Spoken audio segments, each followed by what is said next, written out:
O Hélder junta-se a nós, está em Paris neste momento, mas fez questão de estar presente. O Tiago Neves também gostaria muito de estar presente, mas infelizmente tem compromissos que não conseguiu desmarcar para estar aqui.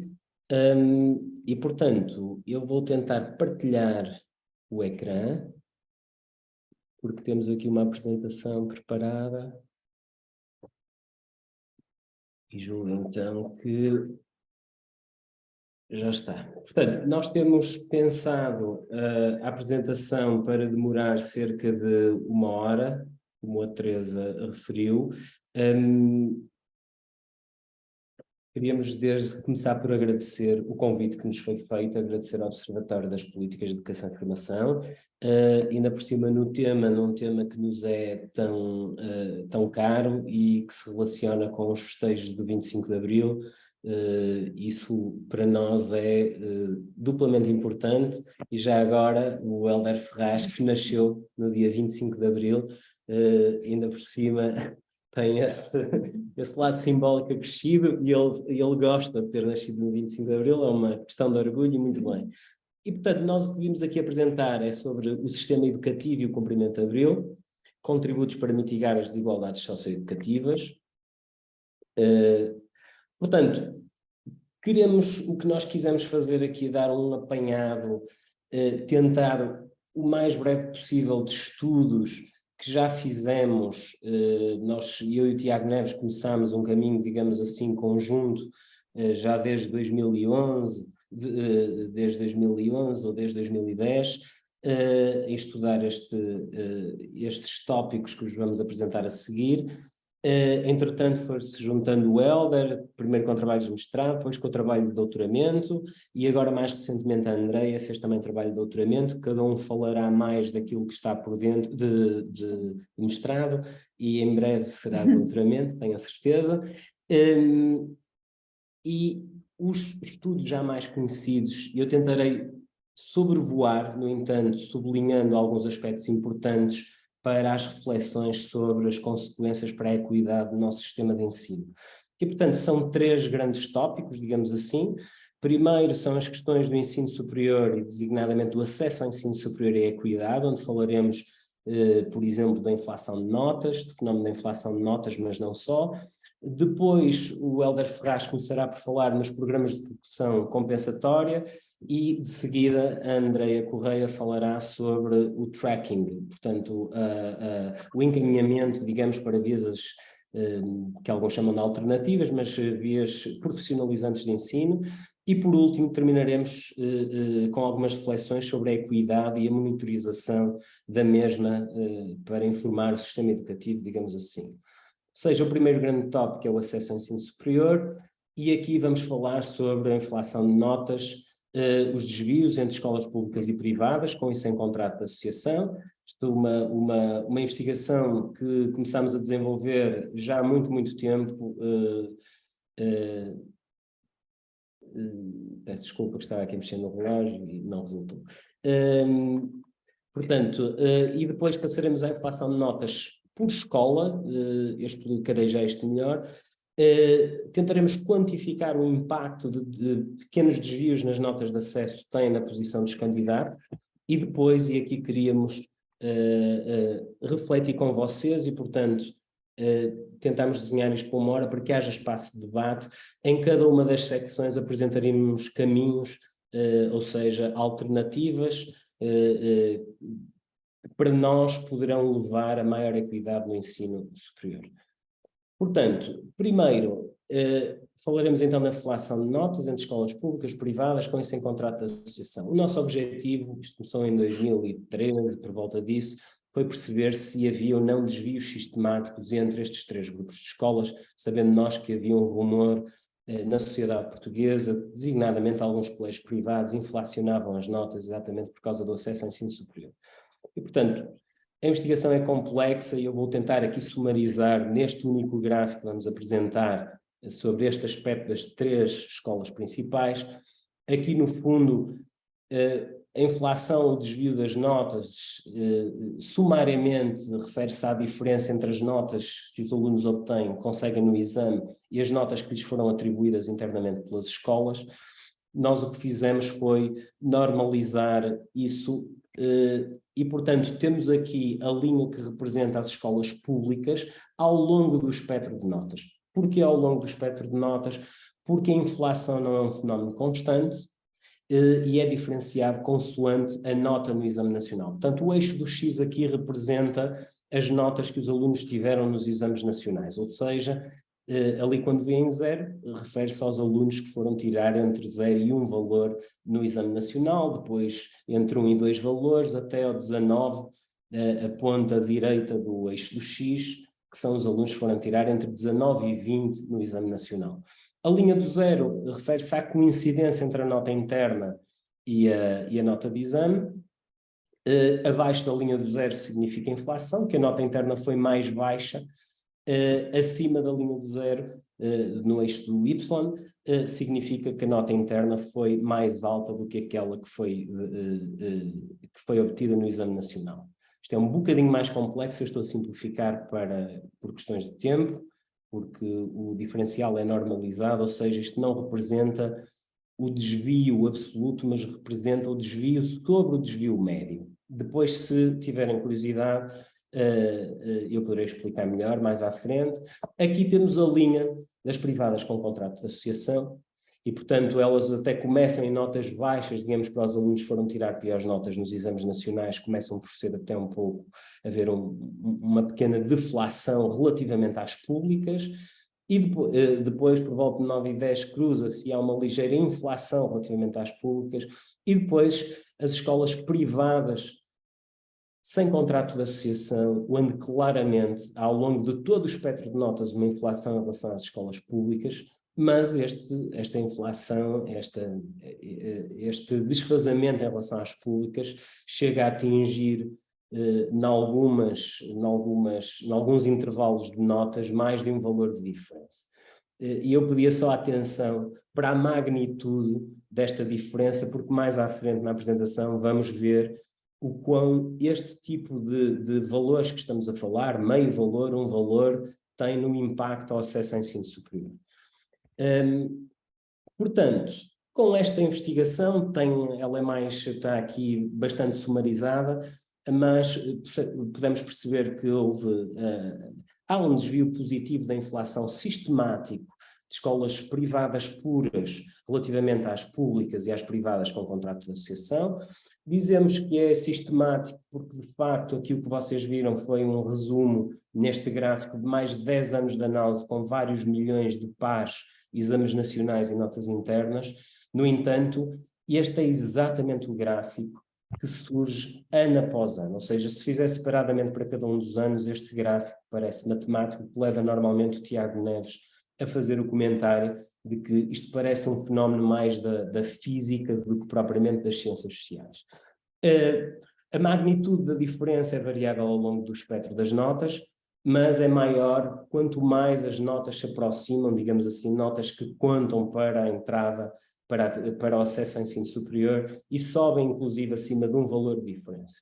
Naturalmente que nós não estamos a dizer que as escolas privadas são todas elas inflacionam, nem que as privadas com contrato de associação não fazem o mesmo, nem que não há públicas que não o façam, e por isso estamos a dizer é que, em média, estes grupos de escolas têm as diferenças que vos mostramos ainda agora, mas, entretanto, nós progredimos as análises no sentido de fazer análise escola a escola. Isso permitiu, e aqui para efeitos também, a investigação tem mais do que isto, mas sumariamente permitiu perceber os valores mínimos das escolas, portanto da deflação consoante os anos, e os valores máximos da inflação, digamos assim, consoante os anos, e a diferença entre o valor mínimo e o valor máximo é sumarizada na estatística amplitude. E, portanto, o que nós vemos é que a amplitude entre a escola que mais deflacionou e a escola que mais inflacionou num determinado ano, anda normalmente acima dos 4 valores, chegando aqui no ano de 2011-12 a atingir praticamente quase 6 valores de diferença. Portanto, de novo chamamos a atenção para a magnitude destas diferenças. Naturalmente que valores extremos normalmente podem ser enganadores e, portanto, um bocadinho mais técnico fizemos indicadores como o desvio padrão e a amplitude interquartil, sem me tornar excessivamente técnico. Amplitude diria só o seguinte: a amplitude interquartil é a diferença entre o percentil 75 e 25, significa basicamente isto. Metade das escolas está a inflacionar ou deflacionar acima deste valor que está aqui no eixo do Y, que está grafado pela linha vermelha, ou seja, metade das escolas está a inflacionar ou deflacionar acima de 0,6 valores. Mais uma vez chamo a atenção para a magnitude, porque agora vamos perceber de seguida o impacto que isto pode ter no acesso ao ensino superior. Portanto, depois fizemos outras análises, designadamente, até porque na questão dos rankings, que vamos também abordar mais à frente, dos rankings dos jornais que são publicados todos os anos, há sempre o posicionamento das escolas privadas como as melhores escolas, e aqui também fizemos, no fundo, uma análise, tentamos ver o ranking da inflação e da deflação, e percebemos que há uma sobre-representação esmagadora das escolas privadas nas escolas que mais inflacionam. Portanto, no top 20, digamos assim, das escolas que mais inflacionam as notas, nós percebemos, observamos que genericamente ao longo dos anos, tivemos isto para vários anos, a mediana anda nas 16 privadas no top 20, quando o valor esperado pelo número de escolas privadas em relação às públicas seria de 4. É muito preocupante o facto de algumas escolas aparecerem sempre, ano após ano, no topo. E, portanto, há inflação de vários colégios acima de 3, 4 valores. Vários deles têm inflações sistemáticas acima de 2 valores. Há uma sobre-representação, também é interessante perceber que estes grupos de escolas não são homogéneos e, portanto, verificamos também uma sobre-representação ligeira de escolas privadas nas que mais deflacionam. Existe uma estabilidade, como acabámos de ver, da dispersão destas medidas ao longo dos anos, ou uma ligeira subida, e a amplitude interquartil, como vimos, sempre acima de mais de meio valor. E, portanto, isto é importante na medida em que, seguidamente, nós vamos tentar quantificar o impacto que isto tem no acesso ao ensino superior. Portanto, pontos a reter: a dispersão é significativa. E é importante esta distinção entre a parte sistemática, ou seja, de escolas que o fazem sempre, ano após ano, mas também uma dispersão que é em grande medida aleatória, ou seja, escolas que inflacionam ou deflacionam um ano e no outro a seguir já estão alinhadas com a média e, portanto, é um fenómeno bastante irregular para muitas escolas. Depois, na discussão, perceberão porque é esta distinção entre sistemática e aleatória. Qual o impacto que estas pequenas variações têm na lista de ordenação do acesso ao ensino superior? Nós tentámos quantificar isto numa altura em que estavam disponíveis, e que fizemos isto para 3 anos, para 2012, 2013, 2014, na altura estavam disponível online a ordenação dos candidatos, com as respectivas notas por curso, e inclusive com o próprio nome dos candidatos. Hoje isso desapareceu, não existe, e portanto não podemos fazer esta mesma análise que vos vamos apresentar aqui. Aqui vamos também, por questões de tempo, apresentar só para 2012, pois há um pequeno sumário sobre os valores de 12, 13 e 14. Aquilo que fizemos foi, através da ordenação dos cursos, digamos assim, dos mais para os menos competitivos, pela nota de acesso, dividimos os cursos todos do país por 4 quartis. Portanto, o primeiro quartil corresponde aos cursos mais competitivos, a medicina, as engenharias aeronáuticas, esses cursos mais competitivos, cuja nota de acesso é muito alta. Depois, o segundo quartil, terceiro quartil e até o quarto quartil, os cursos menos competitivos. Fomos perceber qual era a nota de acesso dos 10 cursos, digamos assim, do primeiro quartil, de 10 cursos do segundo quartil e etc. E perceber qual era a nota de entrada do último candidato. Somamos a essa nota meio valor e um valor e tentamos perceber qual é o salto que esse candidato dava, ou seja, que essa nota com mais um valor, qual era o lugar a que corresponderia se tivesse mais meio valor ou um valor na lista de acesso. E, portanto, aqui o eixo do Y corresponde, no fundo, a 100%, está em percentagem, a ideia é ir de 0, que é o último candidato a ter entrada, e o 100 seria o candidato, o primeiro candidato a ter entrado. E, portanto, o que podemos ver é que com mais meio valor no ano de 2012, os cursos menos competitivos, um candidato que tivesse mais meio valor na nota de entrada de um curso competitivo, subia 17% da lista de ordenação. Nos cursos de terceiro e quarto quartil subia 25%, um quarto da lista à frente, e nos cursos mais competitivos subia 63% da lista de acesso. Se somarmos, em vez de meio valor, 2 vezes meio valor, ou seja, um valor, então temos subidas muito expressivas e designadamente nos cursos mais competitivos. Em 2012, quer dizer que o último candidato a entrar nos cursos mais competitivos, se tivesse mais um valor na nota de acesso, passava a estar no percentil 10, ou seja, subia 90% da lista de acesso, da lista de ingresso, de seriação.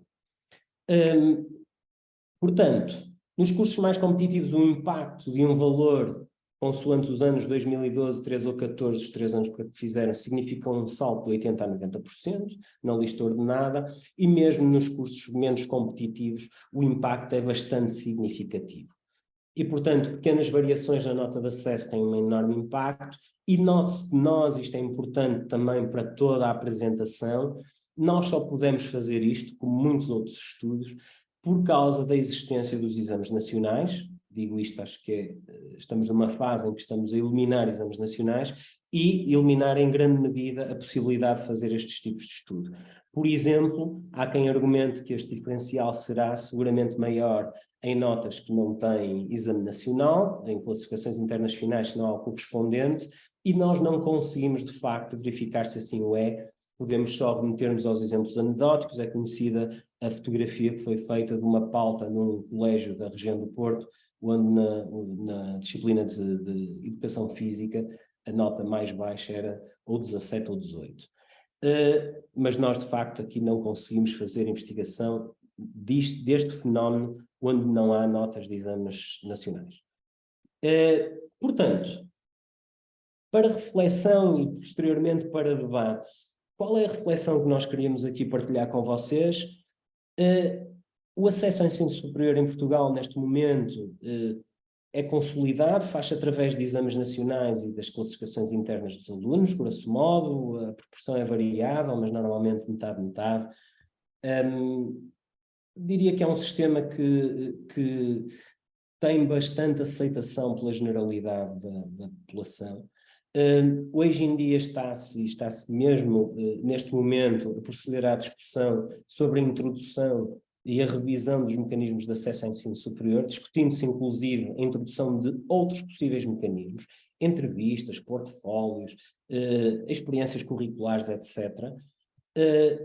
Nós sabemos que os exames nacionais são fortemente criticados, inclusive dentro da própria comunidade das ciências da educação. A principal razão é a avaliação ser limitada, é limitada aos conhecimentos, quando muito poderíamos desenvolver exames mais na lógica de como se faz o PISA e então avaliar competências. Ainda assim não serviria para avaliar, não permitiria avaliar comportamentos, investimentos, capacidades relacionais, valores, atitudes, etc., que são, acho que todos reconhecemos, dimensões muito importantes, talvez as mais importantes até no campo educativo.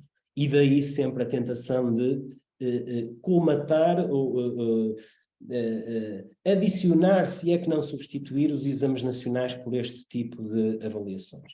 Ora, tem também vantagens os exames nacionais, são iguais para todos, têm uma correção cega, isso é muito importante pelo que vamos ver a seguir, porque essa correção cega e o serem iguais para todos faz com que tenham uma ausência ou pelo menos uma clara mitigação de vieses. E de que vieses falamos?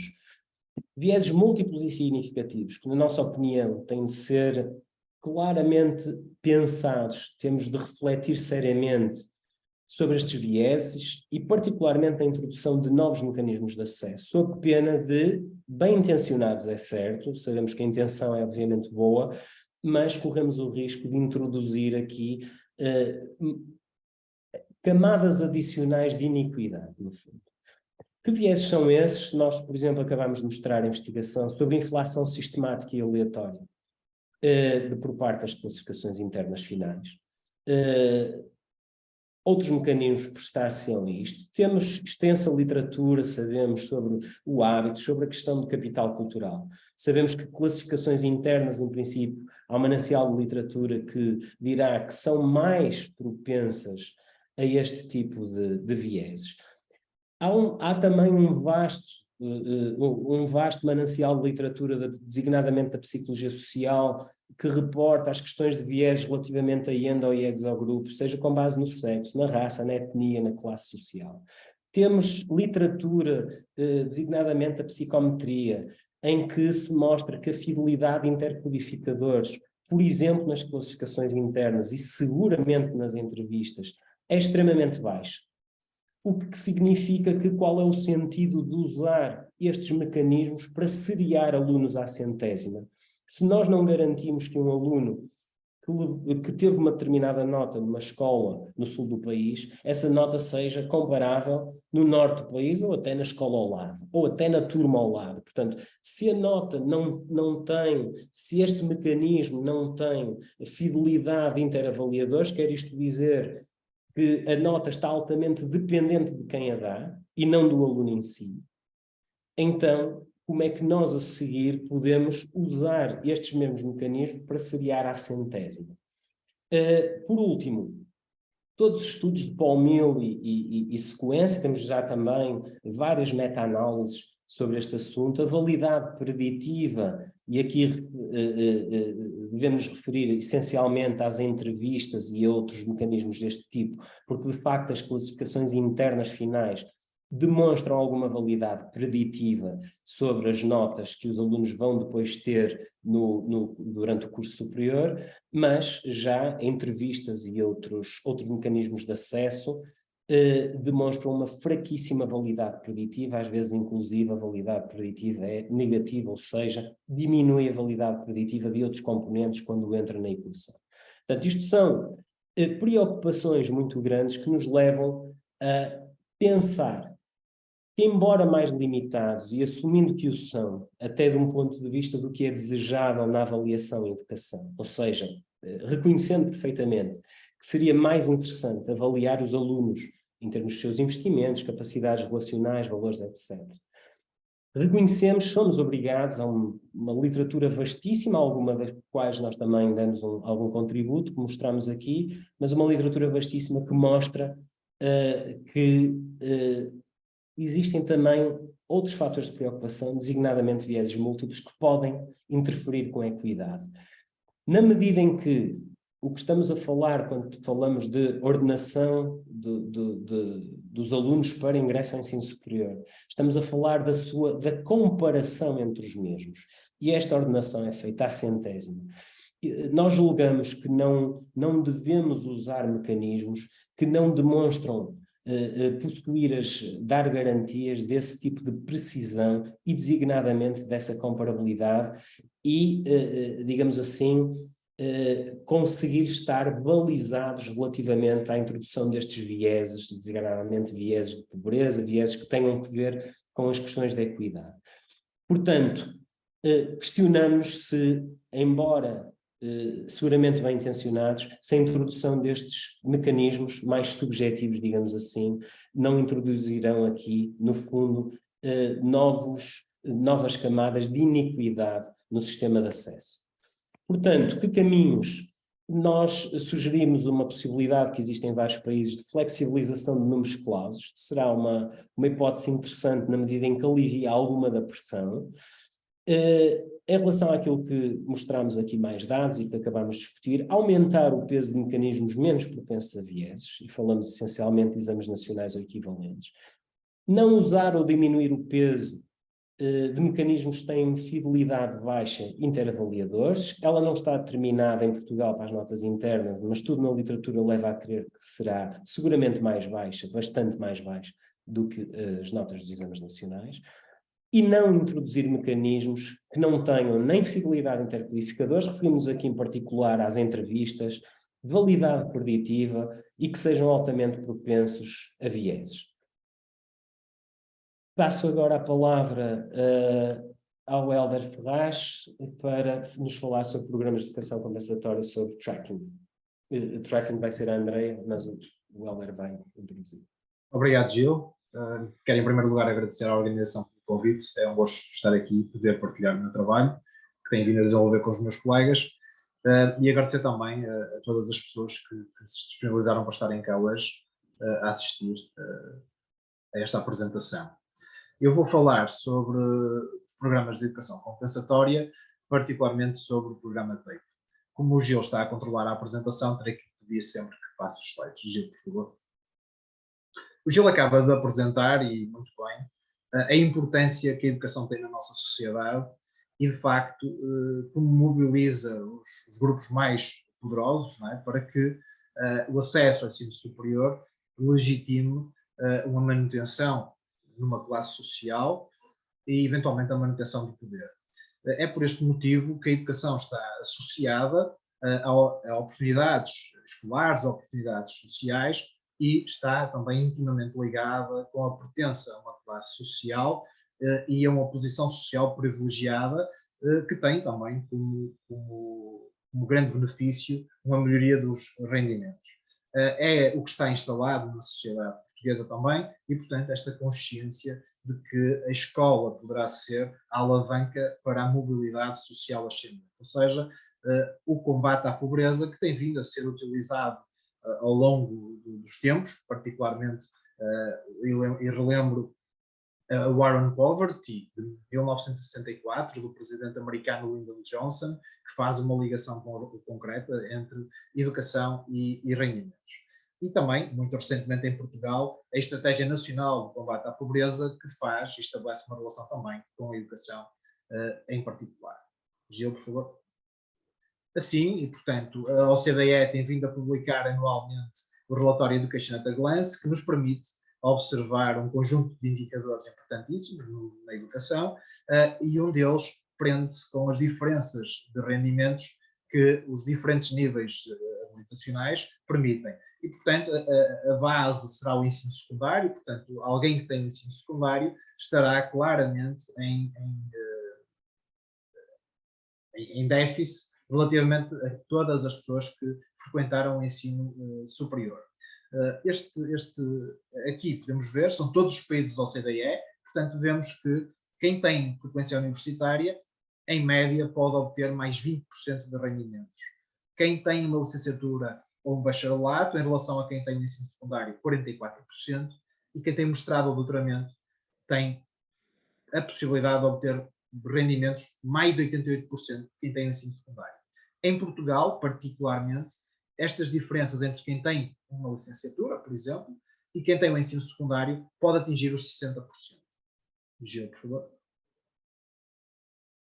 Portanto, porque é que a educação compensatória é importante e onde é que ela surge? Ela surge nos Estados Unidos da América, precisamente na década de 60, e, embora tenham existido já alguns programas experimentais e de curta duração nas décadas de 50, de 60, dirigidas à população afro-americana e hispânica, particularmente, e dirigida também a pequenos grupos da população, ela acaba por se tornar extremamente importante precisamente em meados da década de 60, mais particularmente em 1965, quando termina a segregação racial nos Estados Unidos. E, portanto, há a necessidade, nesse momento, de promover programas que visem atenuar o fosso que existia entre a população afro-americana, hispânica e a população branca, ou seja, e esse investimento na educação também. E por isso, a assinatura do Civil Rights Act, portanto, que visa garantir os mesmos direitos a todos os cidadãos, e passam também estes programas a ser legitimados pelo relatório Coleman, que indica claramente que é no contexto familiar que temos que haver um maior esforço, e que é esse contexto que acaba por ter influência no percurso escolar dos estudantes. No contexto europeu, o relatório Plowden no Reino Unido acaba por ser, e é no Reino Unido que inicia os programas de educação compensatória, que depois vão ser expandidos por todo o mundo e hoje em dia praticamente todos os países têm algum tipo de programas de educação compensatória. Nesta apresentação eu não vou falar das características que diferenciam os programas. Na sua gênese, todos eles têm a exclusão escolar, a exclusão social e a mobilidade social ascendente como na sua base o mais importante, e portanto não vou ter tempo para vos falar das características, mas é importante termos isto presente. Portanto, estes programas visam diminuir a exclusão social, a exclusão escolar e promover a mobilidade social dos mais desfavorecidos e de minorias, como é óbvio. Gil, por favor. Ou seja, o que é que nós, ao longo destes cerca de 70 anos, temos observado? O que é que nós temos das investigações e da literatura que podemos recolher? Infelizmente, temos vindo a recolher e a ouvir, a ler vários especialistas de vários países. Trouxe aqui 3. Borman, em 2000, falando do caso americano, em particular do Title I, em que nos diz, de facto, que ao fim de tantos anos continuamos com pouca qualidade nas investigações e não temos evidências sistemáticas de que o Title I, que começou em 1965, de facto, tenha cumprido os seus objetivos. Não é só o Borman, há vários autores que trazem muitas dúvidas sobre se realmente o programa Title I e o Head Start, que é dirigido ao pré-escolar, se têm atingido os seus objetivos. Benabou, Kramars e Prost, que são franceses, trazem aqui algo preocupante. Ou seja, o programa ZEP inicia em 1981 e só em 2009 é que nós vamos encontrar a primeira avaliação do programa, ou seja, não há uma avaliação sistemática do programa e não aconteceu durante cerca de 20 ou 30 anos quase. Finalmente temos um Carsten que nos traz um artigo muito interessante que precisamente no ano em que começa o Tape 2. Portanto, o Tape 2 começa num ano em que estes programas estavam já sob muitas dúvidas. E, portanto, de facto, Carsten o que nos traz é que havia em todos os programas uma frágil estrutura de prestação de contas. Há a accountability, que o Gil também já falou. E, havendo a ausência de um desenho experimental, o que é que impede? Impede nós percebermos a evolução do programa, de o podermos avaliar longitudinalmente e percebermos o que é que ele tem significado no percurso escolar dos estudantes e no percurso social, ou seja, o que é que acontece na saída, como o Tape diz, a introdução na vida ativa. O que é que tem acontecido?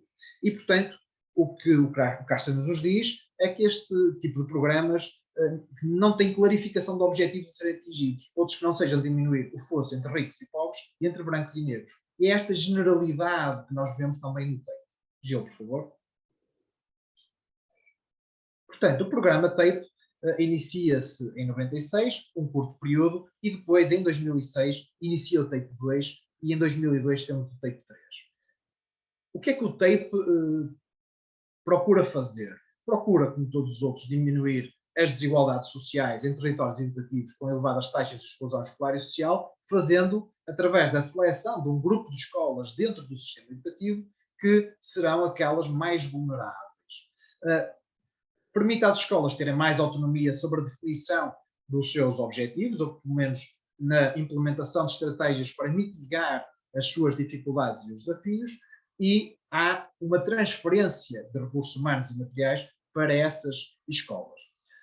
O programa TAPE tem neste momento,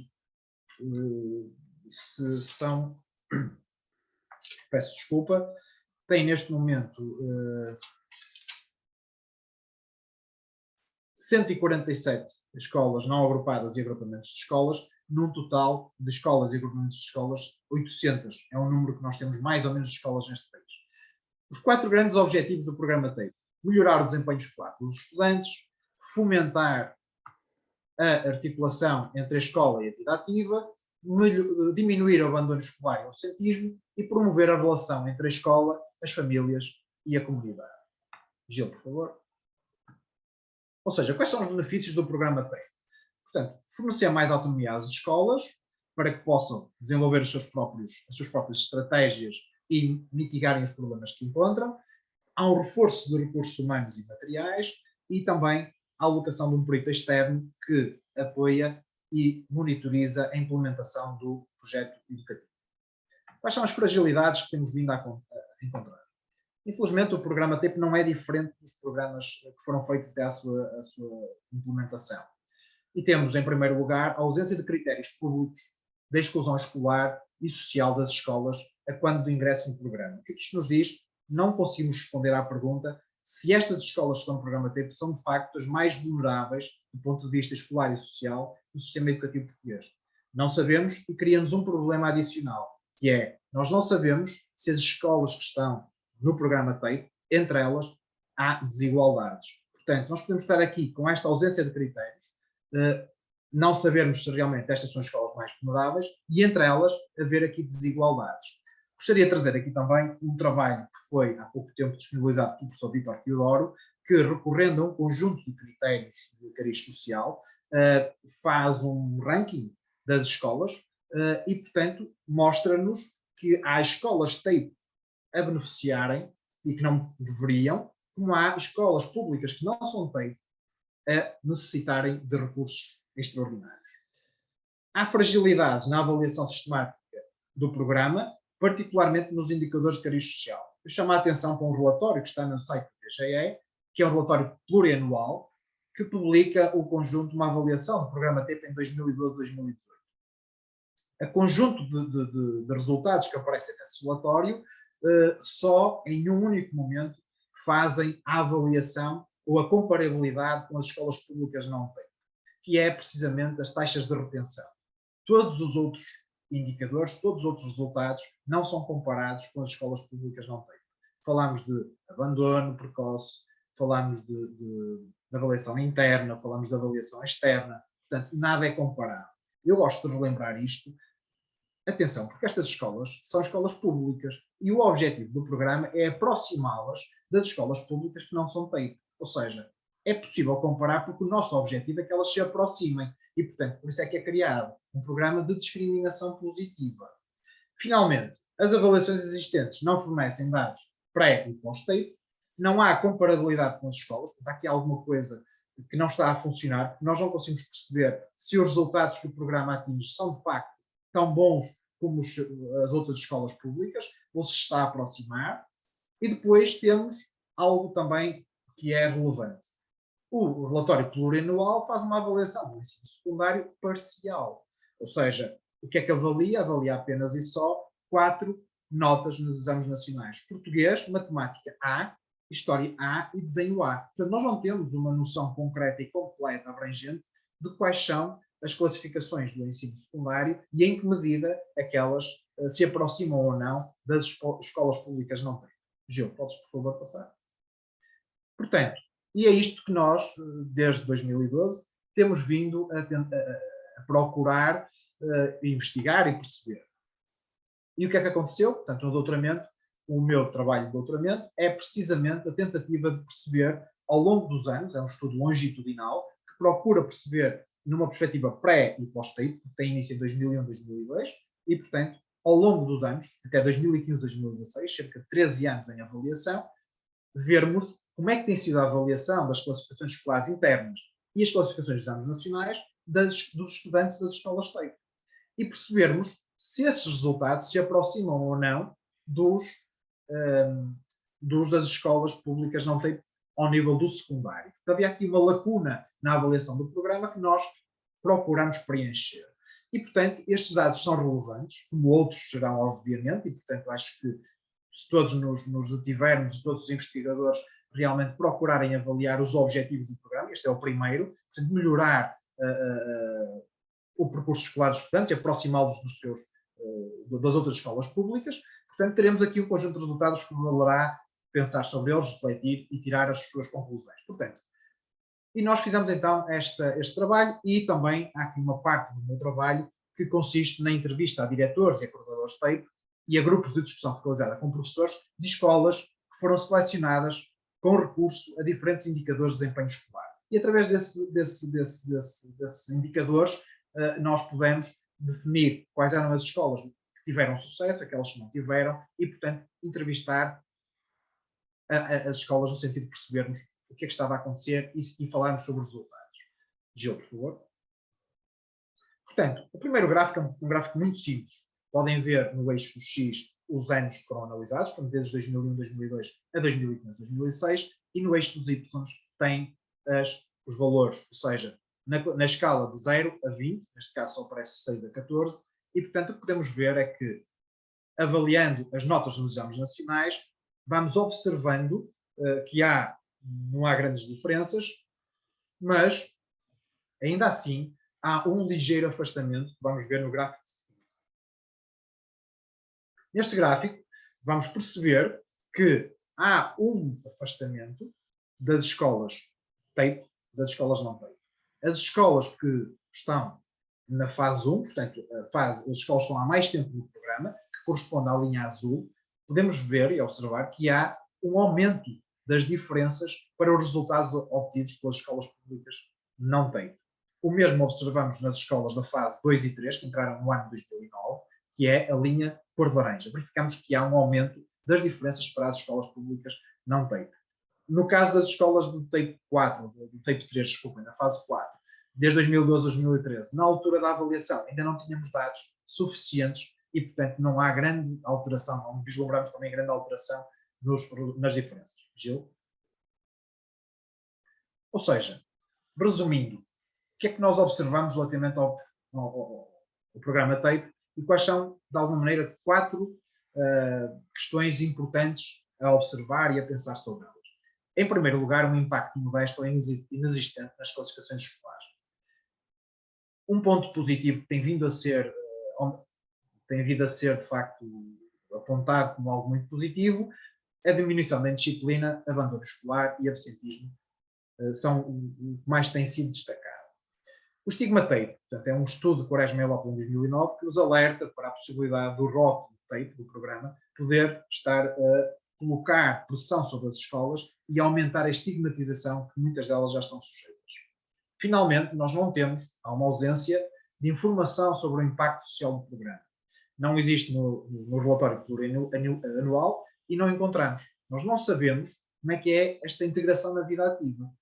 Nós não temos informação como é que funcionam as redes com a comunidade. Nós não sabemos que tipo de redes têm vindo a ser concretizadas, que parceiros é que são parceiros privilegiados das escolas, como é que os estudantes têm prosseguido a sua vida, se eventualmente têm encontrado emprego, se estão empregados há muito tempo ou pouco tempo, se dependem de apoios sociais. Portanto, um conjunto de informações que seria importante termos para percebermos em que medida é que o programa tem também essa função de integração na vida ativa, que é o 4º objetivo do programa. Reforço, é o 4º objetivo do programa e nós continuamos sem ter qualquer informação, porque não existe um desenho experimental do programa que permita uma avaliação longitudinal, uma avaliação ao longo do tempo, que nos permita perceber e introduzir recomendações.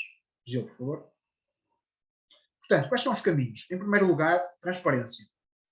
É importante que o programa seja transparente. É necessário que haja um diagnóstico de todos os agrupamentos de escolas não agrupadas do país quanto à sua vulnerabilidade escolar e social. Só assim podemos ter um mapa e uma noção concreta de quais são as escolas mais vulneráveis e quais são as menos vulneráveis.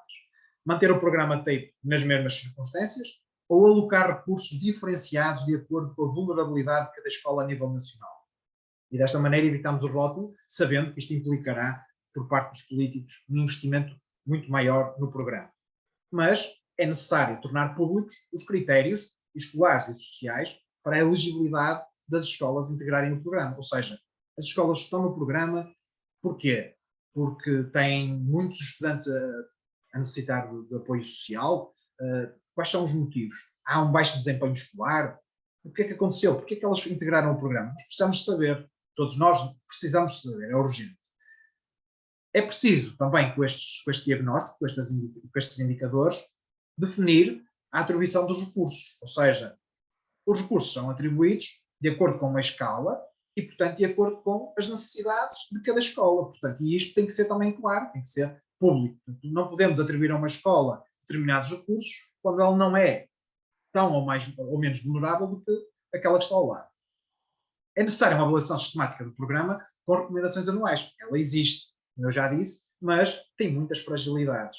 E é necessário garantir um desenho experimental que nos permita, ao longo dos anos e de forma longitudinal, perceber o que é que está a acontecer. E se estas crianças e jovens, estamos a falar de crianças e jovens, não estamos a falar de números, são crianças e jovens que todos os dias entram na escola, que vêm de um contexto socioeconómico desfavorecido e que nós continuamos a não perceber que elas merecem ter todas as oportunidades como outras quaisquer. Isto é muito importante ressalvar. E depois, avaliações comparativas que as escolas públicas não têm. Portanto, são aquelas que têm contextos muito parecidos e, portanto, são aquelas que nós devemos aproveitar. Desculpem, devemos aproximar-nos. E penso que, no geral, é isto. É claro, quando falamos desta avaliação sistemática, ela exige que seja feita em várias dimensões. Não só nas classificações, mas perceber que rede de apoio que temos, a precariedade de professores e de técnicos especializados e outras questões que são muito importantes no programa. Pronto, eu não vou levar mais tempo, passo agora também a palavra à Andreia. Eu pedi apenas 30 segundos para pedir ao conjunto de pessoas, neste momento estão 39 pessoas a assistir ao colóquio, que durante esta última intervenção que vão através do chat pedindo para fazer intervenções, para não deixarmos isso apenas para o final da última intervenção, está bem? Desse modo eu poderei organizar com maior facilidade as intervenções a seguir. Se possível, o pedido de intervenção, pedia-vos que dissesse qual é que é dos 3 temas, qual dos temas é que é o escolhido para fazerem perguntas, o tema ou os temas.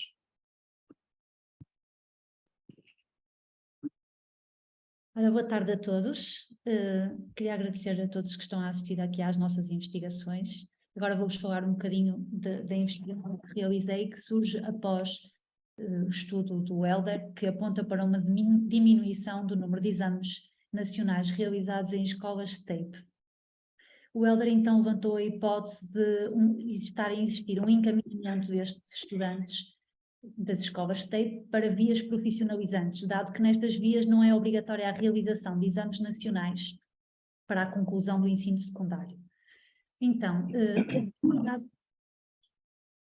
a desigualdade exprime-se de diversas formas e em diferentes fases da vida dos indivíduos. Surgem a montante nas famílias, nas condições de vida destes e na sua posição social. Como já amplamente estudado, influenciam o acesso, o percurso e o desempenho académico dos estudantes, tal como o tracking e os diferentes percursos educativos podem reforçar ou atenuar desigualdades sociais e têm consequências nos percursos dos estudantes e na mobilidade social destes.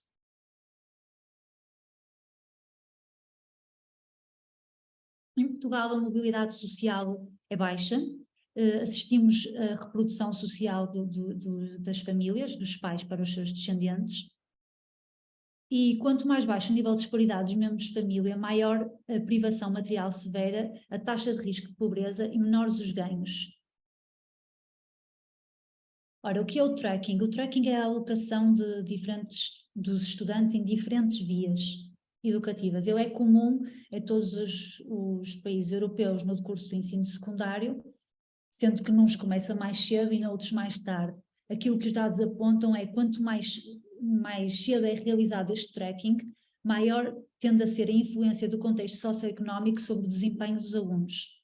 O tracking aumenta também a disparidade entre os alunos com melhor e o pior desempenho, dado que os grupos heterogéneos, quando os grupos são heterogéneos, os alunos com desempenho mais baixo beneficiam do efeito de pares que apresentam um desempenho mais elevado.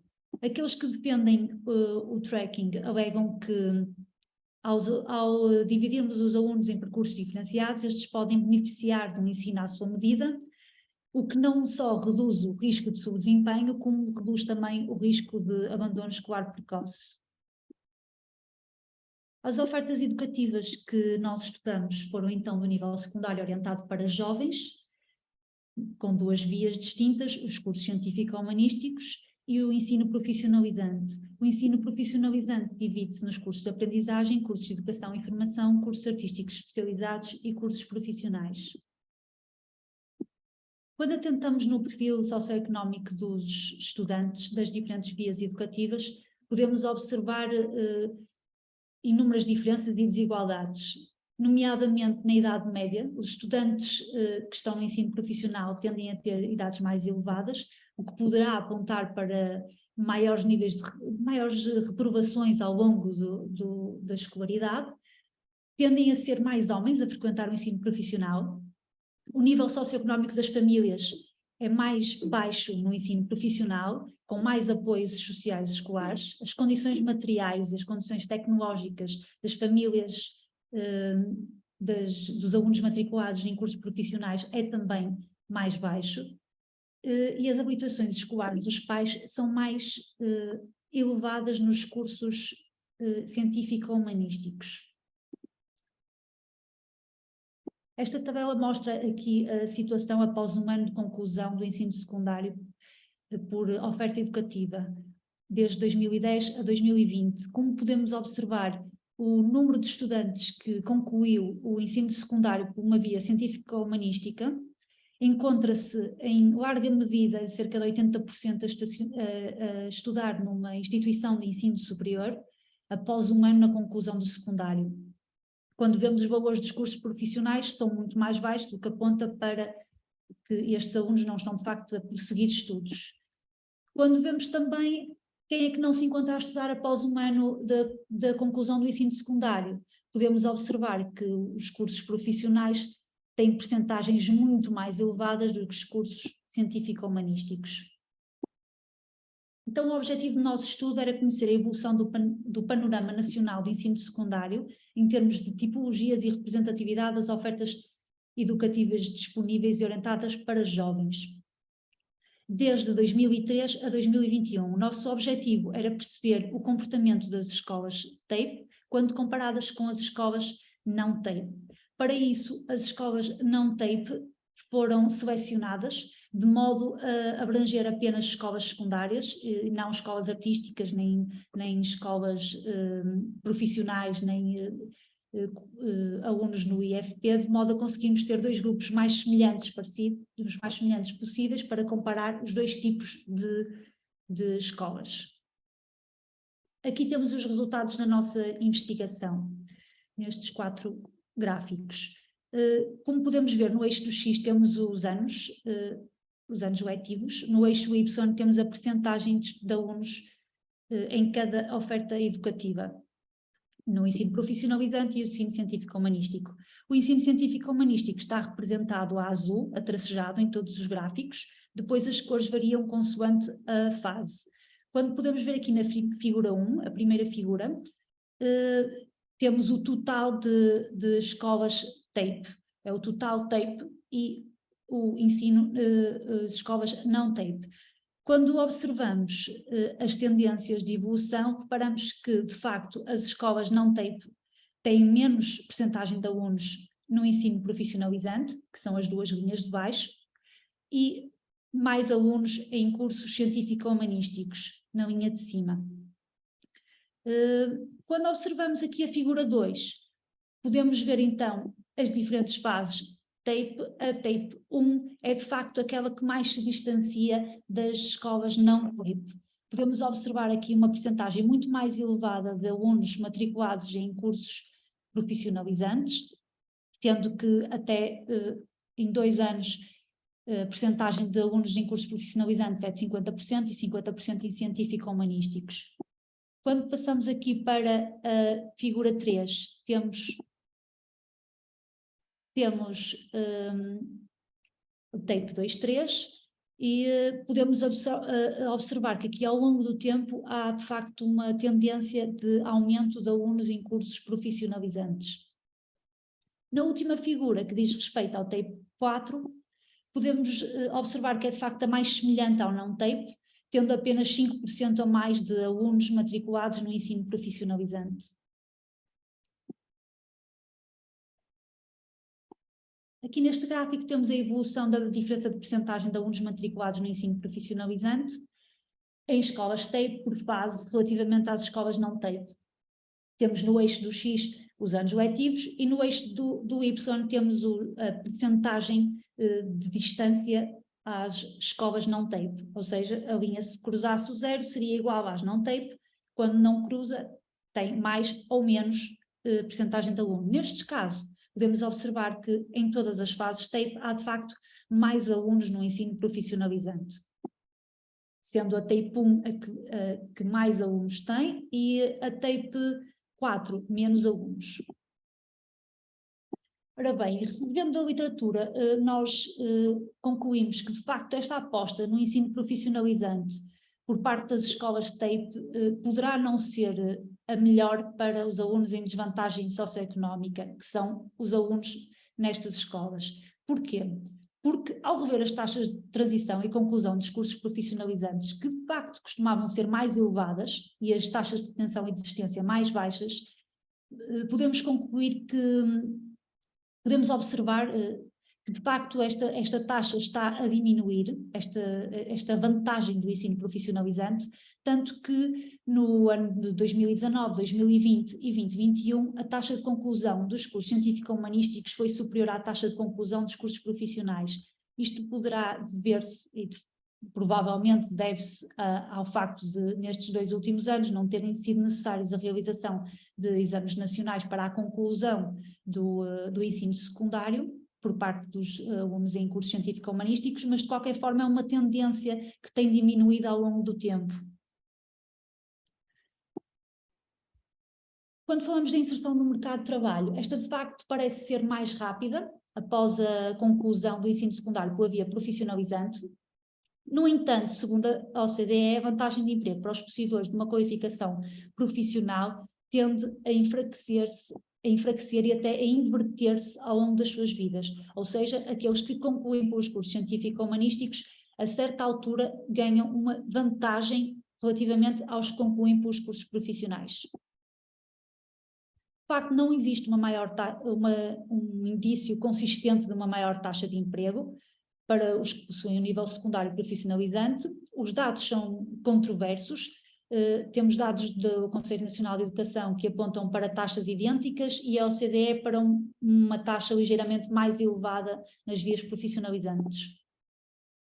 Quando analisamos a recompensa salarial, de facto, os cursos profissionalizantes mostram uma vantagem inicial para os que concluíram por esta via, em relação aos que concluíram pela científico-humanística.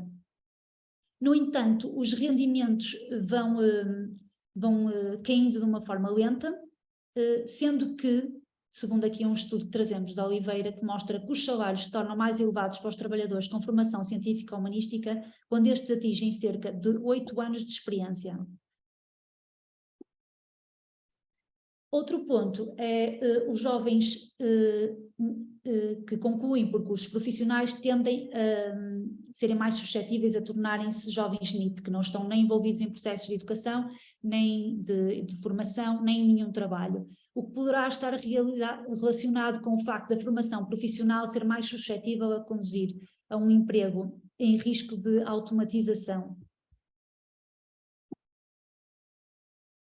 E, tal como já podemos observar, os alunos que concluem o ensino secundário através do ensino profissionalizante têm menos probabilidades de ingressar no ensino superior, e o ensino superior é a forma mais plausível de mobilidade social ascendente das classes mais desfavorecidas, sendo que níveis de educação mais elevados traduzem geralmente em melhores oportunidades de emprego e em rendimentos também mais elevados. As conclusões que retiramos daqui é que, de facto, há um aumento do número de estudantes no ensino profissionalizante nas escolas TAPE.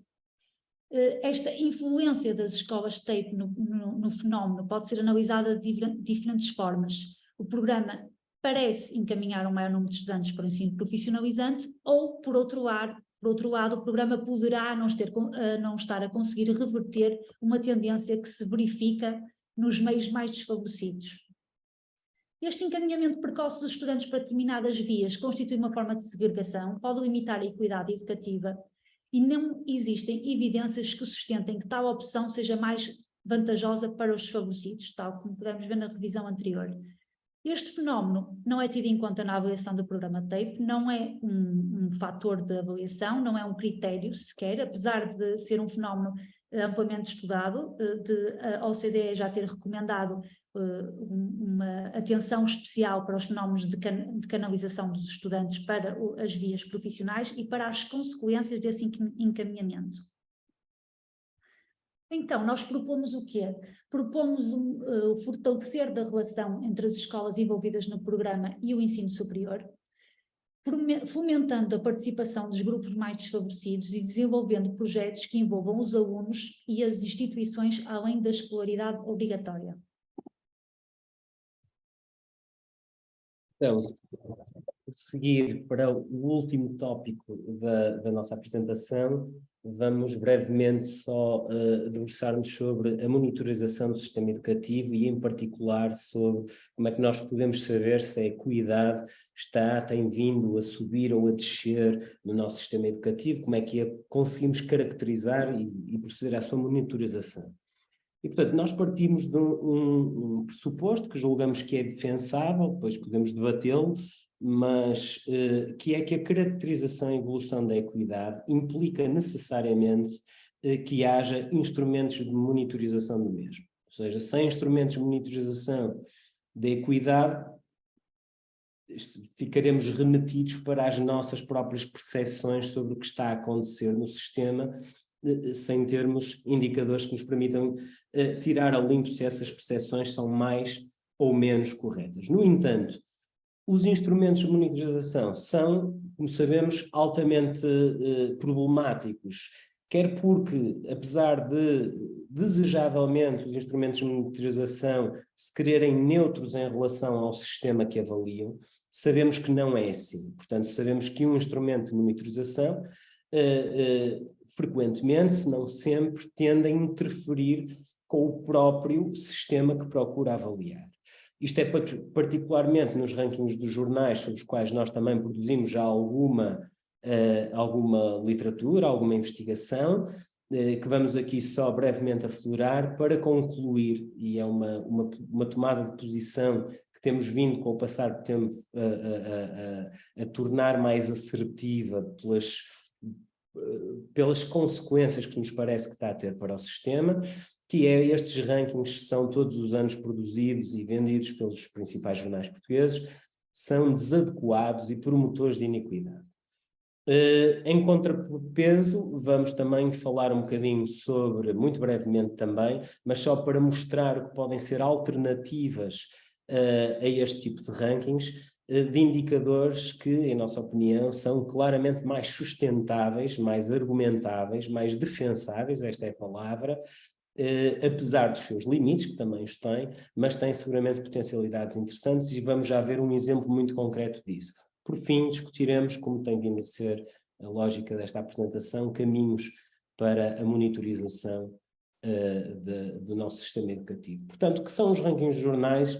Talvez a maioria já sabe, para quem não sabe, de uma forma muito sumária, são a ordenação das escolas através da média das notas em exame nacional que os seus alunos têm. No fundo, pega-se dos alunos de cada escola, pega-se nos exames nacionais e nas suas notas, faz a média e o resultado dá o ranking das escolas. Há ligeiras nuances, mas eu não vou entrar em mais detalhes do que isto.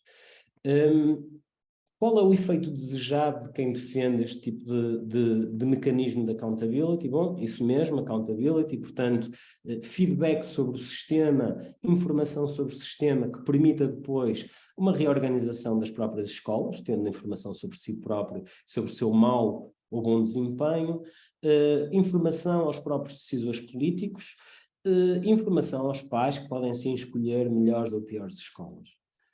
No entanto, investigação que nós fizemos, não só nossa, mas nós também demos algum contributo para isso, identificámos vários problemas técnicos, depois podemos passar as referências, se alguém tiver curiosidade, não vamos aqui entrar nestes detalhes. Fizemos também investigação qualitativa, entrevistando diretores de várias escolas em diferentes posições dos rankings, mostrando que consensualmente, curiosamente, ou seja, mesmo os diretores das escolas bem posicionadas nos rankings, toda a gente considerava que os rankings eram simplistas e injustos.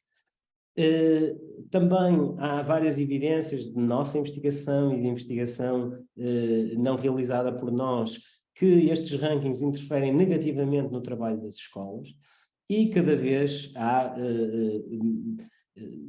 há pelo menos seguramente boas razões para pensarmos que estes rankings possam estar a ter efeitos perniciosos, designadamente ao nível da seleção dos alunos e, portanto, sobre a consequente segregação do nosso sistema escolar, nosso sistema educativo.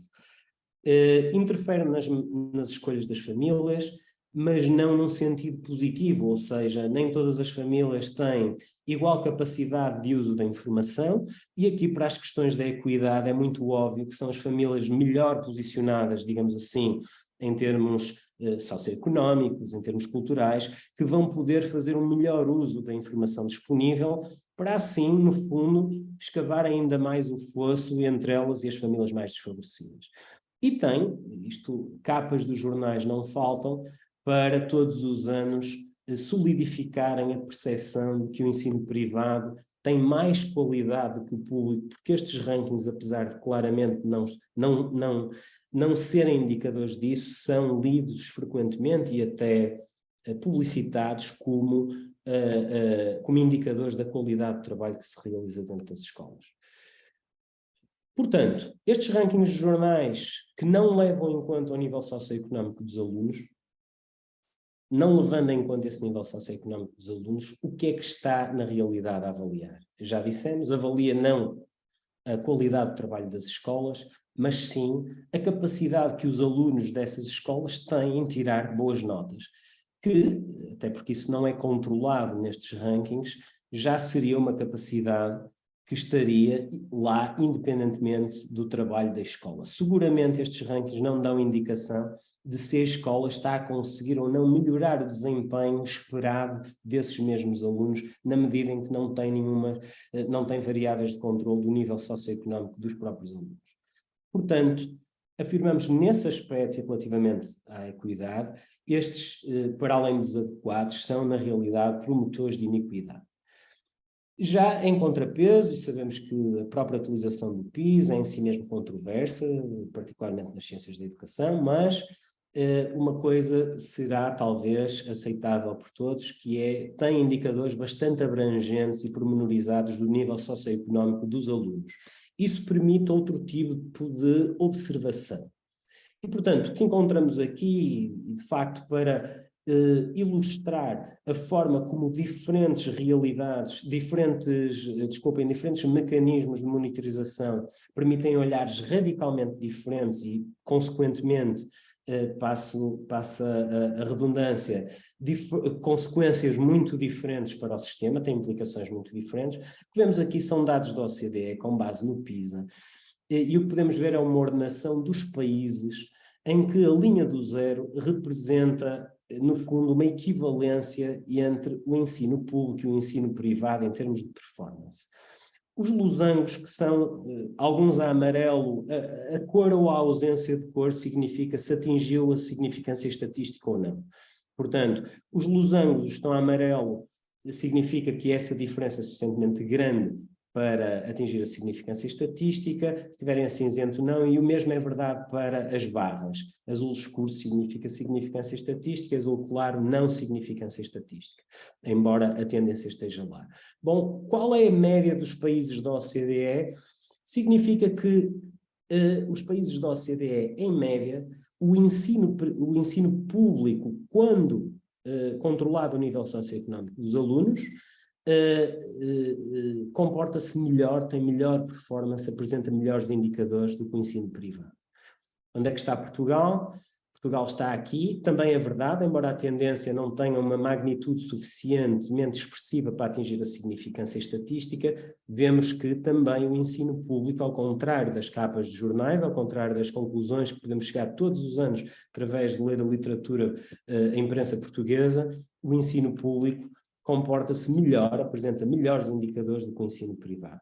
Note-se que o losango, os dados são os dados antes de qualquer controle socioeconómico dos alunos, dão no fundo aquilo que é esperado e que é comum à esmagadora maioria dos países da OCDE, que o ensino privado se comporta muito melhor, ou seja, a performance dos alunos que estão no ensino privado, como seria de resto esperar, é melhor. O problema é que não podemos comparar alunos de meios desfavorecidos com meios favorecidos e depois concluir qualquer coisa sobre a qualidade do ensino que se faz nessas escolas.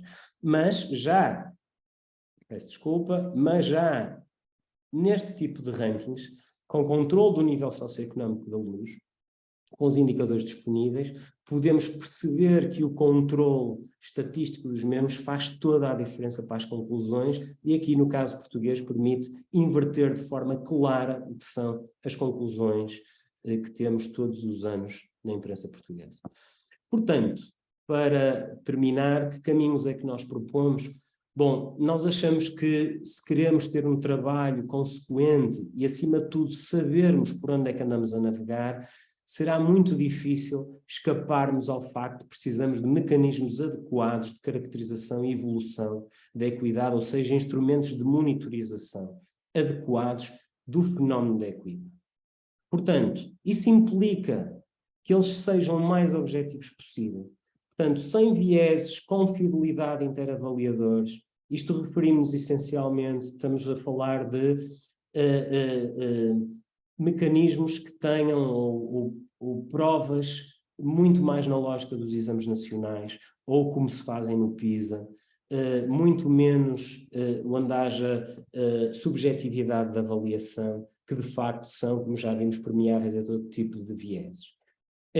Tem de ter estes mecanismos de monitorização boas variáveis de caracterização da desvantagem social, tal como sucede no PISA, temos bons exemplos daquilo que se faz internacionalmente, e com a possibilidade de comparação longitudinal, isso, por exemplo, permitir, de resto, como por exemplo acontece no PISA, não acontece com os nossos exames nacionais atualmente, isso permitir-nos-á ou permitir-nos-ia podermos seguir a equidade ao longo do tempo e, por exemplo, podemos perceber se o sistema nacional, de facto, com a publicação dos rankings dos jornais, por exemplo, se tem ficado mais ou menos segregado, se tem tido, de facto, os efeitos positivos ou não.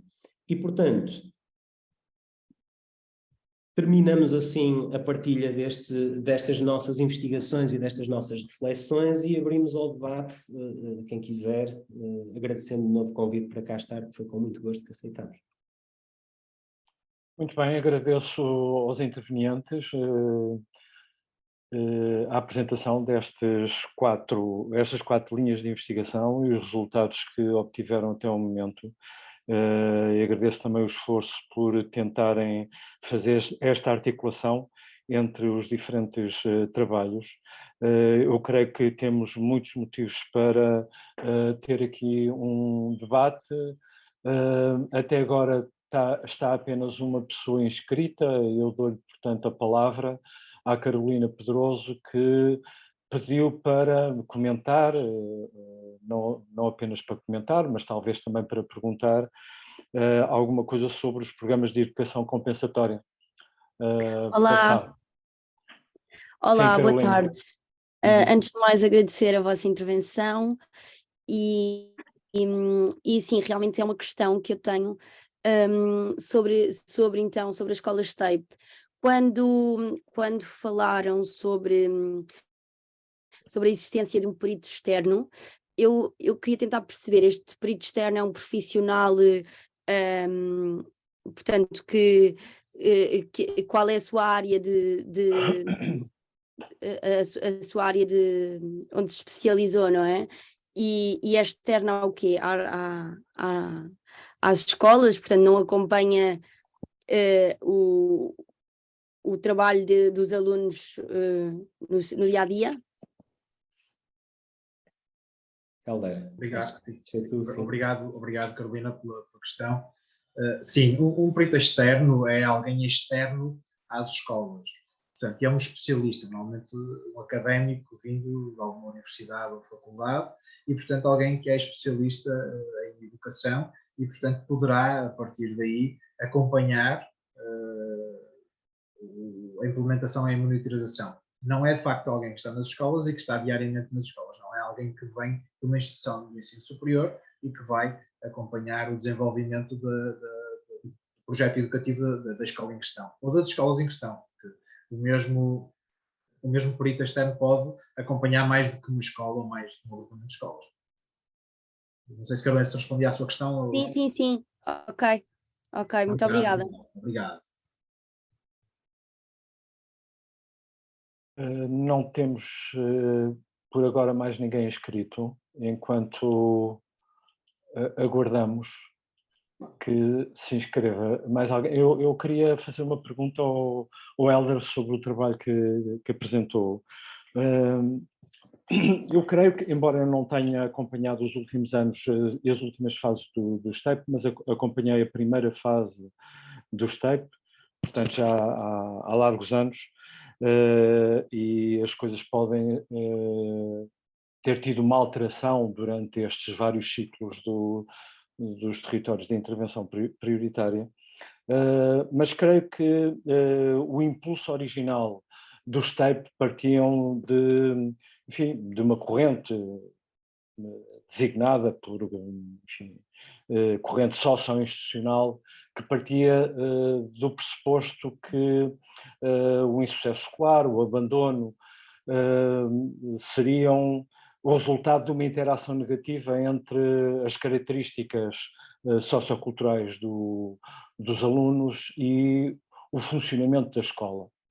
E, portanto, que havia aqui uma interação negativa entre isto e que era necessário dar, enfim, atenção aos territórios, e a ideia, aliás, do vocábulo território tinha exatamente como impulso essa ideia de verificar qual é que era o impacto que as condições de inserção territorial das próprias escolas, no tecido social, local, qual o tipo de influência que tinha nos resultados académicos dos alunos, e, portanto, não se tratava tanto de compensar através de mais do mesmo, ou seja, através dos mesmos programas, dos mesmos objetivos, do mesmo tipo de avaliação, mas de ser capaz de alterar objetivos, alterar programas curriculares, de alterar condições de funcionamento institucional,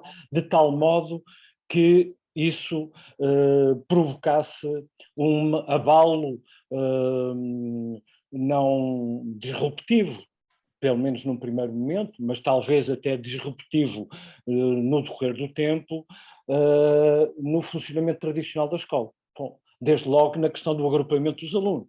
Enfim, a ideia de ensinar a muitos como se estivessem a ensinar a um só.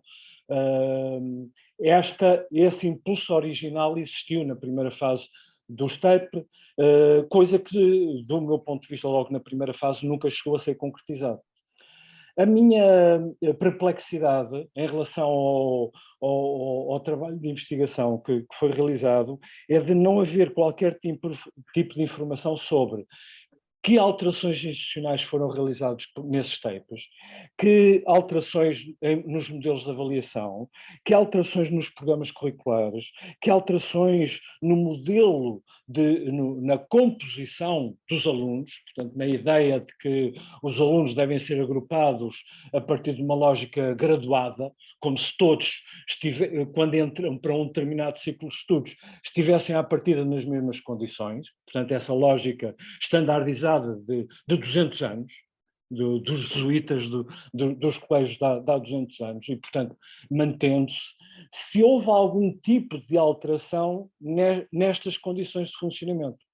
Porque, num certo sentido, é isso que estava no impulso original, e eu não estou certo que esse impulso original tenha tido algum tipo de consequência nas intervenções realizadas no Estado. Rui, agradeço muito a questão que coloca. Eu vou tentar ser o mais sintético, mas realmente colocam-se aqui, na verdade, muitas variáveis que tinham que ser debatidas.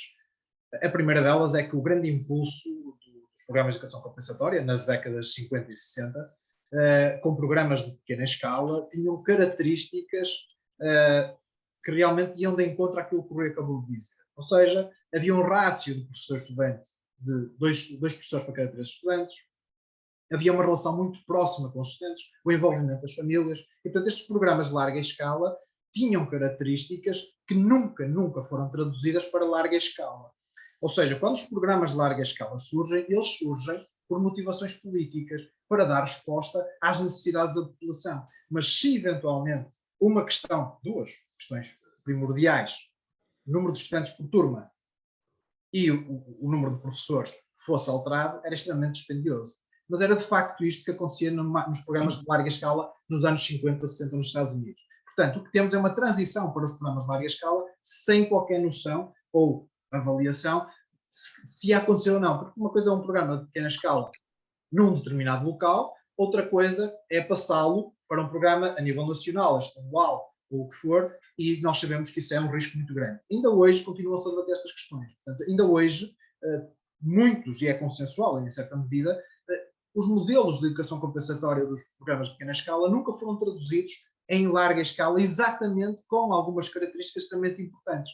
Particularmente isto que o Rui vem trazer. Ou seja, esta noção democrática da escola, não é? Que Portugal se atrasou, mas esta noção de que cada estudante precisa de uma atenção mais personalizada, que um professor com 23, 24 estudantes não vai conseguir naturalmente responder, é óbvio. Portanto, quem fica normalmente prejudicado, eventualmente, aqueles mais desfavorecidos que provavelmente não estão em condições de usar da informação que lhes é passada da mesma forma conveniente. É óbvio que estas questões não são novas. Nós, infelizmente, corremos atrás delas sempre. Porque Basil Bernstein, chama exatamente a atenção para aquela questão que o Rui trouxe da relação das famílias com as instituições. E desta questão, que é fraturante e continua a ser, embora este Bernstein tenha falado sobre esta questão na década de 70, portanto, início dos anos 70, portanto, continua a ser esta questão primordial de como é que nós relacionamos mais as famílias, isso é um dos objetivos do programa TAPE, mas infelizmente não temos informação concreta, nem estudos que nos possam dizer com certeza como é que tem sido esta relação, como é que ela tem evoluído, como é que tem sido essa proximidade, nós não sabemos. Portanto, e continuamos a ter muito pouca informação da relação com a comunidade. Ou seja, como o Rui estava a dizer muito bem, é necessário que a escola abra as suas portas, abra os seus muros. E para isso nós precisamos de saber também se o terceiro e quarto objetivo do programa TAPE estão a ser concretizados e em que medida. Não sabemos. Eu não consigo dizer ao Rui. Agora, se o Rui me disser se a composição se alterou dos agrupamentos, se houve alterações ao longo do tempo, eu creio que haverão, com certeza. Agora, se me disser, do ponto de vista estrutural, elas aconteceram. Ou seja, estamos a falar de alterações estruturais, estamos a falar da capacidade de responder a estas questões que vêm da década de 50. Portanto, estamos a falar de questões que vêm da década de 50 e que atravessaram ao longo do tempo, ao ponto de termos uma autora chamada Power, que em 2008 escreve um artigo a perguntar: mas o que é que estamos a compensar? Em 2008, o que é que estamos a compensar? E esta resposta é difícil de nós podermos responder, porque temos e continuamos a ter questões por resolver e recursos a que não conseguimos responder. E esta é a questão. E há a questão fundamental, Rui, e esta é que é fundamental. É, como é que nós podemos fazer o que quer que seja se não há transparência? Se nós não sabemos com certeza se estas escolas são de facto as mais necessitadas e vulneráveis do sistema, como é que nós vamos intervencionar? Como é que vamos pensar numa estratégia? Como é que vamos mobilizar técnicos e de que forma é que os vamos mobilizar? Quando estamos a acentuar, porventura, as próprias desigualdades entre programas de TAPE. Porque poderemos estar a alocar recursos a escolas que não precisam deles. E o trabalho do professor Vítor Teodoro vem-nos mostrar que talvez estejamos a cometer alguns lapsos. Portanto, tudo aquilo que o Rui diz está muito bem, e eu concordo. A questão é, todos os esforços vão traduzir-se em última instância em quê? Nas classificações dos estudantes. É aí que se vão traduzir todos os esforços. E, portanto, se nós continuarmos, porventura, a verificar quando vamos avaliar um dos objetivos do programa TAPE, que é as classificações, o percurso escolar, e vemos que há um desfazamento que se está a aumentar. E depois a Andreia vai verificar que há um encaminhamento para o ensino profissional. E, portanto, eu já fui acusado, não é, de ter um preconceito com o ensino profissional. Veja, eu tenho um preconceito com o ensino profissional. Eu não tenho nenhum preconceito com o ensino profissional. Agora, eu acho é que os estudantes chegam ao 9º ano e têm que ter todas as competências e a decisão do prosseguimento de estudos caber-lhes a eles. Não haver aqui um impulso de que vamos enviar-vos e criar as condições para que esses estudantes sigam a outro percurso. Pronto.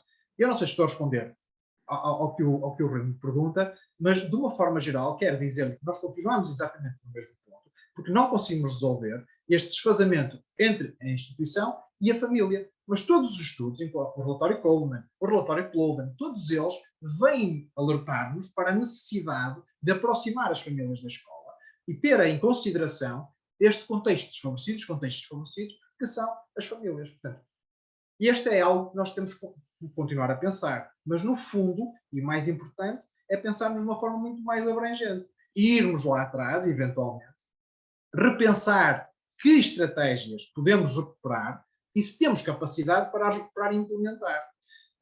E, portanto, ou vamos andar nisto, com muita gente a escrever, muita gente muitos autores, a continuarem a perguntar o que é que estamos a compensar, não é?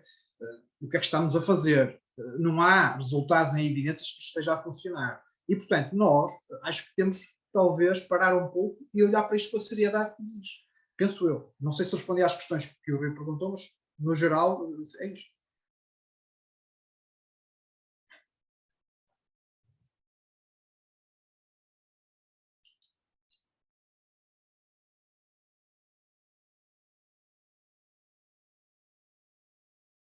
Não estou a ouvir, Rui, desculpa. Ouvimos.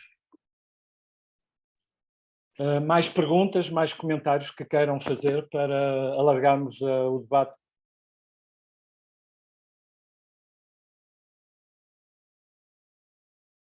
Nós a pensar que isto ia ser muito polémico, e afinal... Ou então é tão polémico que, que as pessoas acham que não têm. Quer ser desagradável. Rui, há uma pergunta da Sofia no chat. Ok. Não é para o Helder. Eu peço desculpa. Ok, mas então foi feita diretamente para o Helder, terá sido? É porque eu não a tenho aqui. Eu estou a ler, Sofia. Boa tarde. Ok. Sim, olha, já ouvi. Eu peço desculpa, Helder. Isto foi Não só para contextualizar a sua última parte da sua intervenção em resposta ao Dr. Rui, porque o projeto das comunidades de aprendizagem, que é o foco da minha investigação de doutoramento, realmente é uma estratégia, penso eu e espero eu, eficaz para lhe dar resposta a essas questões das problemáticas das escolas TAPE. Sim, Sofia, eu por acaso estive muito recentemente até numa reunião com o professor José, da Escola da Ponte, portanto, tivemos uma reunião. Portanto, isto não é novo, mas a aprendizagem não é novo. Portanto, de alguma maneira temos a Escola da Ponte como o grande impulsionador desta questão. O que tenho que perguntar à Sofia, se calhar temos todos que nos perguntar, é porque é que nós temos em Portugal um caso supostamente tão interessante e tão importante, há mais de 20, 30 anos, talvez, desde a década de 80, e porque é que é mais reconhecido no estrangeiro, porque é que as pessoas vêm cá visitar a Escola da Ponte, e porque é que ele nunca foi utilizado, eventualmente, para pensar no sistema educativo de outra maneira. Ou seja, as escolas e as comunidades de aprendizagem não são uma coisa nova. Portanto, não, eu não digo isso, mas o projeto do José Pacheco, da Escola da Ponte, não é o mesmo projeto das comunidades de aprendizagem da Universidade de Barcelona. Sim, mas não estou a dizer isso, obviamente. O que estou a dizer é que, de alguma maneira, temos este grande exemplo dos anos 80, sim. Não é? Que, na verdade, nunca saiu um bocadinho daquilo que é a Escola da Ponte. Temos muitas visitas de muita gente de todo o mundo, mas, na verdade, e talvez tenha razão, Sofia, não é? É que a Escola da Ponte é uma escola aberta, ok? Mas não é uma abertura participativa por parte da comunidade educativa / família. Enquanto que o Included, as comunidades de aprendizagem, o projeto Included, fomenta isso, que toda a família pode trabalhar colaborativamente com os seus educandos e com toda a restante comunidade educativa dentro das escolas. Eu digo isto, eu trabalho numa comunidade educativa, uma comunidade de aprendizagem, num agrupamento de comunidades de aprendizagem, e vivencio isso semanalmente com os alunos e com as famílias. E agora apercebi-me que poderia ser talvez uma estratégia, não estou a dizer que seja uma coisa fidedigna, a veracidade ainda está muito ainda para ser testada, mas talvez porque não colocar isso como hipótese.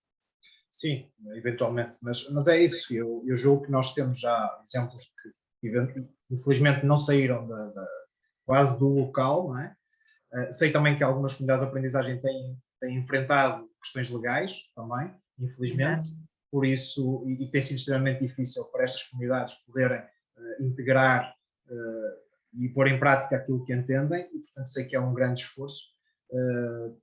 Quem sabe um dia eventualmente poderá ser retirado algo de importante das comunidades de aprendizagem, particularmente esta relação da família com as instituições. Claro que sim.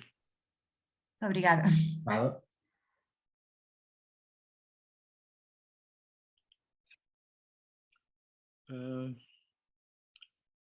Tem aqui um... o Cosmin nada quer intervir. Tem aqui deixou aqui, creio que foi dirigido a todos, e portanto tem aqui Sim, uma... queria também falar, porque pronto, não ia falar, mas depois a Sofia falou nas comunidades de aprendizagem, e nós fizemos um vídeo para o Guia Europeu para as Escolas do agrupamento de Boa Água, e tem lá a Sofia já conhece, pronto, e também posso pôr a Sofia em contacto com Peço desculpa, é o meu agrupamento. Pronto, então... Eu sou do Boa Água. Ótimo. Ouro sobre azul, Cosmin. Ok, então já conhece o Sim, pessoal de sim, Barcelona. muito bem, sim. Pronto, mas já que tomei a palavra, queria agradecer muito ao Gil e aos restantes colegas por esta apresentação, que foi muito interessante. Eu sou do mesmo centro de investigação deles, e de facto, apesar disso, não é, muitas vezes não conhecemos assim com tanta profundidade o trabalho que cada um desenvolve, e para mim foi muito bom, foi impressionante, não é, ver a profundidade do material que recolheram e da análise que fizeram.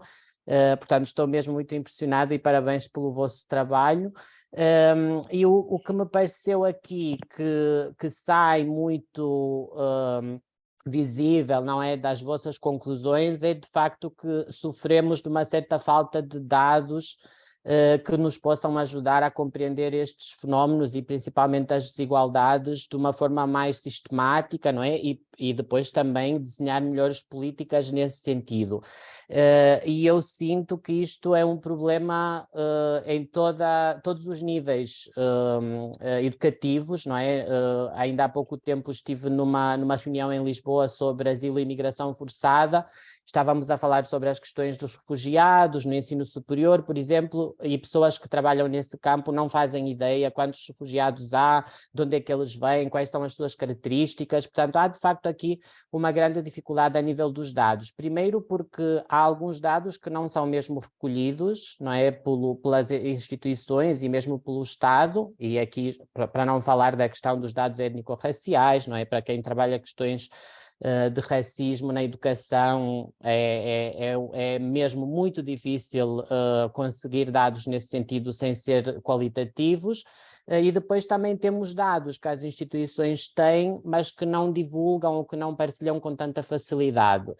Pronto, e deixava aqui este desafio, já que todos sofremos do mesmo mal, não sei se era possível juntarmos-nos, não é, e fazermos uma carta aberta ou um pedido no sentido de haver mais abertura por parte das nossas instituições em relação à partilha de dados que há, e depois até um conjunto de recomendações relativamente aos dados que poderiam ser recolhidos, e vocês já têm para o vosso âmbito, digamos assim, daquilo que têm estudado, já sabem exatamente o que gostariam de ter, mas não sei, deixo aqui à organização este desafio, caso queiram avançar neste sentido, e convidar outros colegas investigadores que estudam outros níveis de ensino para partilhar também os dados e as recomendações que eles fariam nesta lógica, para ver se saímos um pouco desta dificuldade que temos, não é? Porque fazer entrevistas e inquéritos numa outra instituição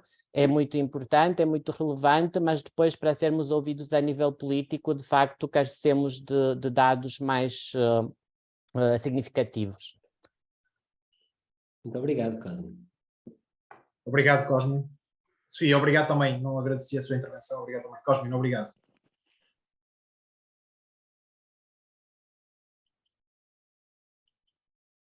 Ora, embora não queira desenvolver o assunto, nem argumentar neste momento contra a ideia que na primeira intervenção o Gil apresentou, não deixa de ser perturbante, e gostava de ter talvez maior elaboração da vossa parte, perturbante a ideia de que, em face de uma comparação entre avaliações locais e avaliações nacionais, vocês tenham inclinado para a ideia de que, apesar de tudo, são mais equitativos os exames nacionais do que os exames locais e as avaliações de tipo qualitativo. É extraordinariamente perturbante, para quem, como eu, desde, enfim, ainda era estudante, enfim, participei nos movimentos logo a seguir ao 25 de Abril pelo fim dos exames e continuo exatamente com a mesma ideia que tinha aos 17 anos, portanto já lá vão 50 anos, ao fim de 50 anos vir alguém dizer-me que, ok, os exames nacionais, afinal de contas, é capaz de ser uma ideia mais interessante para combater a inflação de notas, perturba-me bastante. E, portanto, se o Gil quiser elaborar um pouco mais sobre isto, eu gostava de o ouvir, porque, quer dizer, não queria argumentar muito, mas sou contra a ideia, sou contra essa ideia, claramente, desde logo porque este conceito de inflação-deflação não tem em consideração sequer as características do tipo de avaliação que as escolas realizam, que é muito diferente umas das outras, como vocês sabem muito bem, porque há avaliações que quase que mimetizam os exames nacionais, que particularmente o 12º ano, hoje a estandardização das avaliações do 12º ano é evidentemente hegemónica em todas as escolas, e particularmente nas escolas que trabalham, as escolas que trabalham para os exames, e isso é muito diferente de outras escolas que, não trabalhando para os exames, até porque sabem que os seus alunos terão, se forem a exame, porque é outra das características desta comparação, é que nós estamos a comparar dados que envolvem pessoas que estão realmente empenhadas em terminar o 12º ano para entrar para a universidade e outros que estão exclusivamente empenhados em terminar o 12º ano e sabem que não vão entrar na universidade. E, portanto, as escolas que têm maioritariamente públicos com essas características são escolas com tipos de avaliação diferentes. Eu há uns anos, não há muitos anos, orientei uma tese justamente sobre a questão da avaliação formativa, da avaliação sumativa, etc., e da comparação disto em escolas com características sociais, particularmente socioeconómicas diferentes, e os tipos, a tipologia de avaliação é bastante diferente.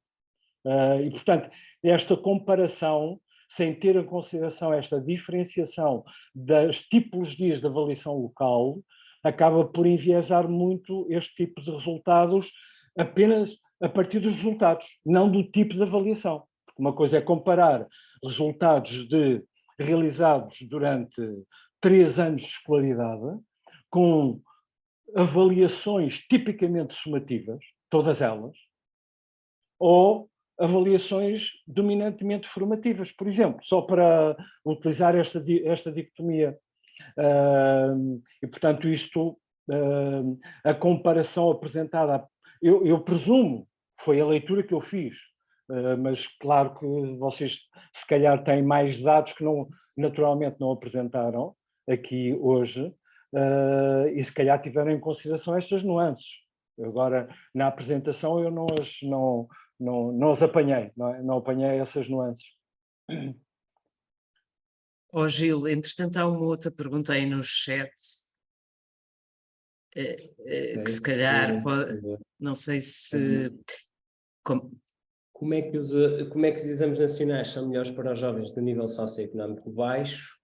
Compreendo que há métodos mais subjetivos, mas nem todos podem pagar explicações, verdade. Concordo completamente com o professor Rui, as avaliações têm mesmo de ser diferentes e os exames são iguais para todos. Não fui eu que... É a Ana Simões que diz isto. Certo. Ok. Eu não digo exatamente isto. Ok. Mas no... Boa tarde. Ana, ok. Se a Ana quiser elaborar um pouco mais a pergunta. Pronto, eu achei, antes de mais nada, boa tarde. Eu sou educadora de infância, trabalho na educação especial, e gostei muito da apresentação das vossas investigações, e não só em termos do nível socioeconómico das crianças e dos jovens, mas também em termos das competências, das capacidades de cada um, não é?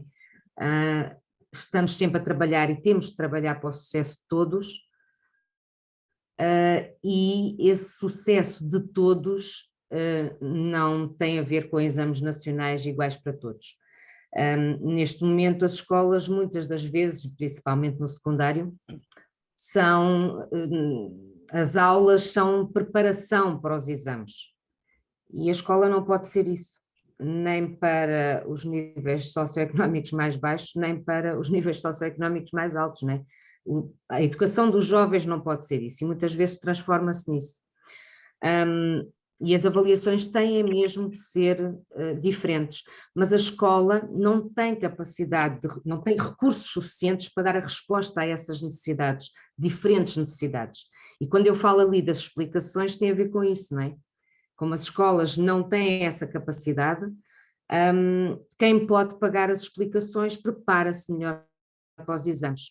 Logo tem um sucesso à partida, não é? Que não é garantido aos outros alunos. Era essa a questão. Não é uma questão em si, era mais um desabafo. Mas obrigada pelos vossos estudos, foram muito interessantes. Muito obrigado pelos contributos, pelas questões que eu acho que nos ajudam sempre a refletir.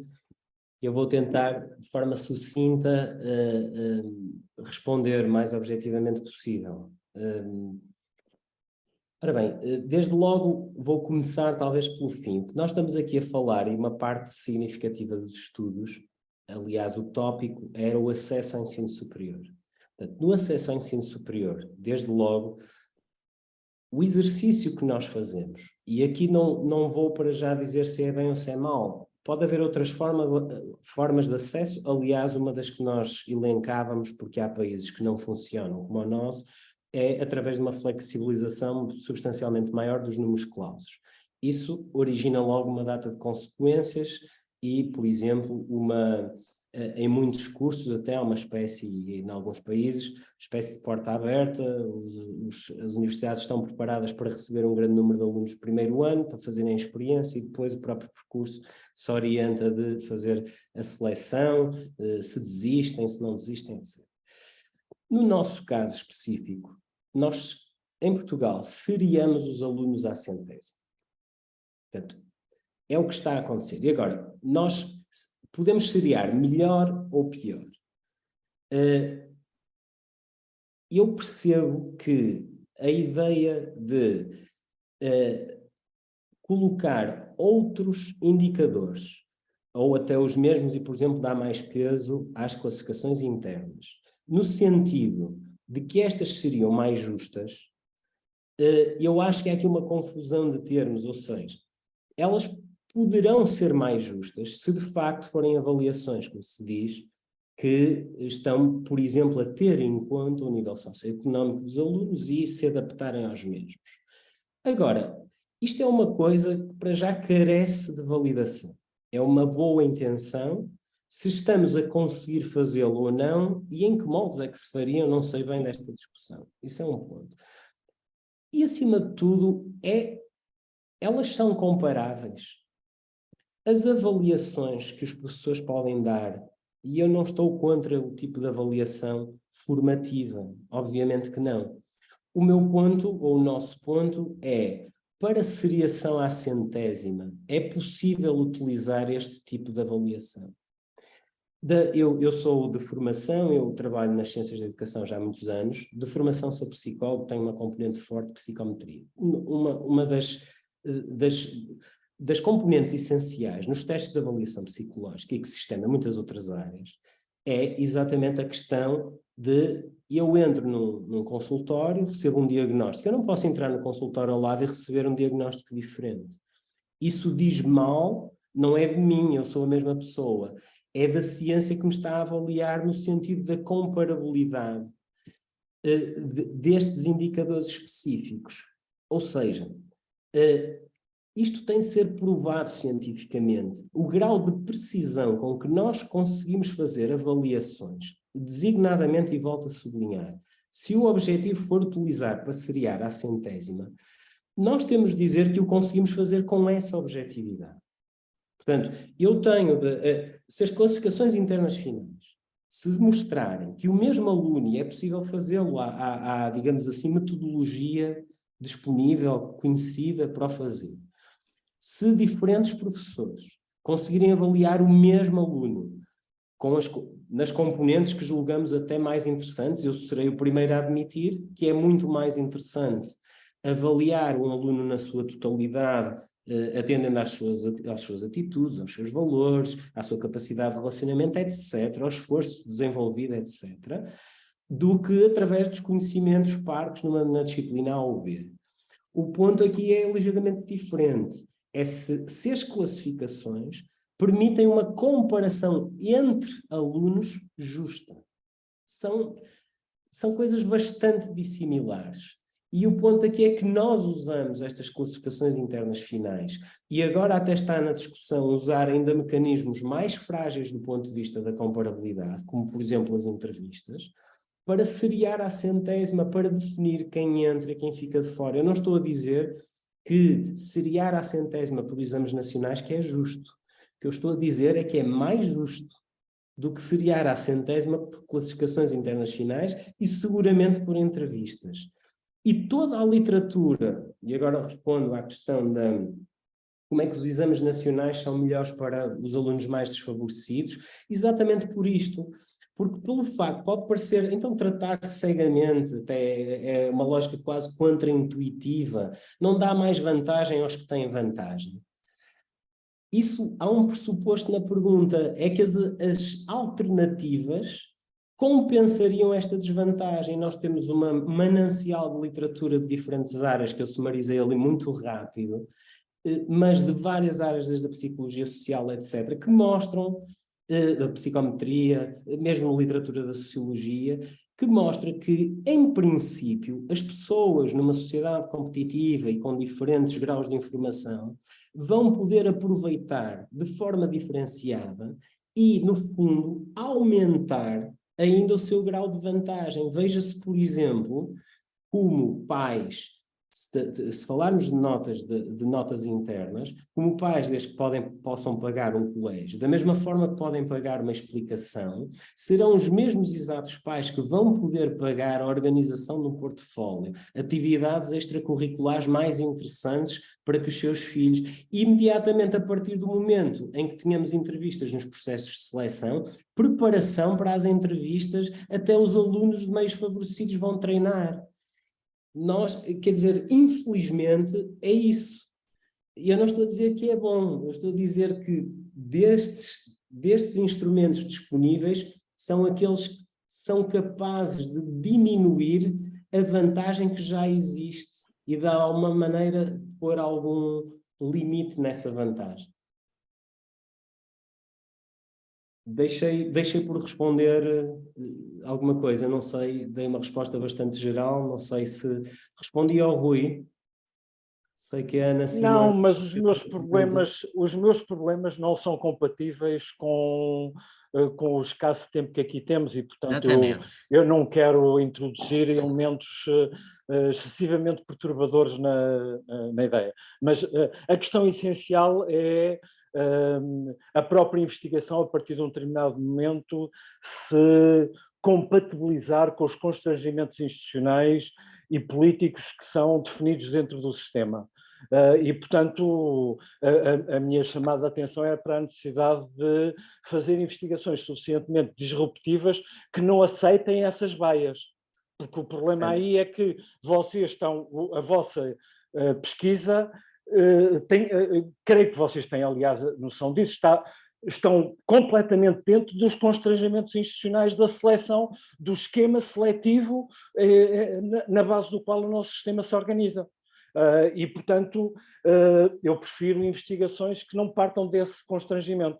Digam assim, eu quero lá saber desse constrangimento, eu quero saber como é que realmente o problema da equidade se pode resolver fora destes constrangimentos e sem eles, ok? E, portanto, está a ver, a ideia é, os pressupostos são imediatamente diferentes, não é? Eu não parto do princípio que eu quero organizar melhor e mitigar os problemas da seletividade deste sistema, que ela própria tem uma história, a avaliação, a introdução do 12º ano foi uma tecnologia social para impedir a entrada de alunos no sistema, como vocês sabem, não é? Portanto, o 12º ano passou pelo propedêutico, por tudo isso, num momento em que o esquema seletivo dos exames não era suficientemente forte para garantir essa seletividade.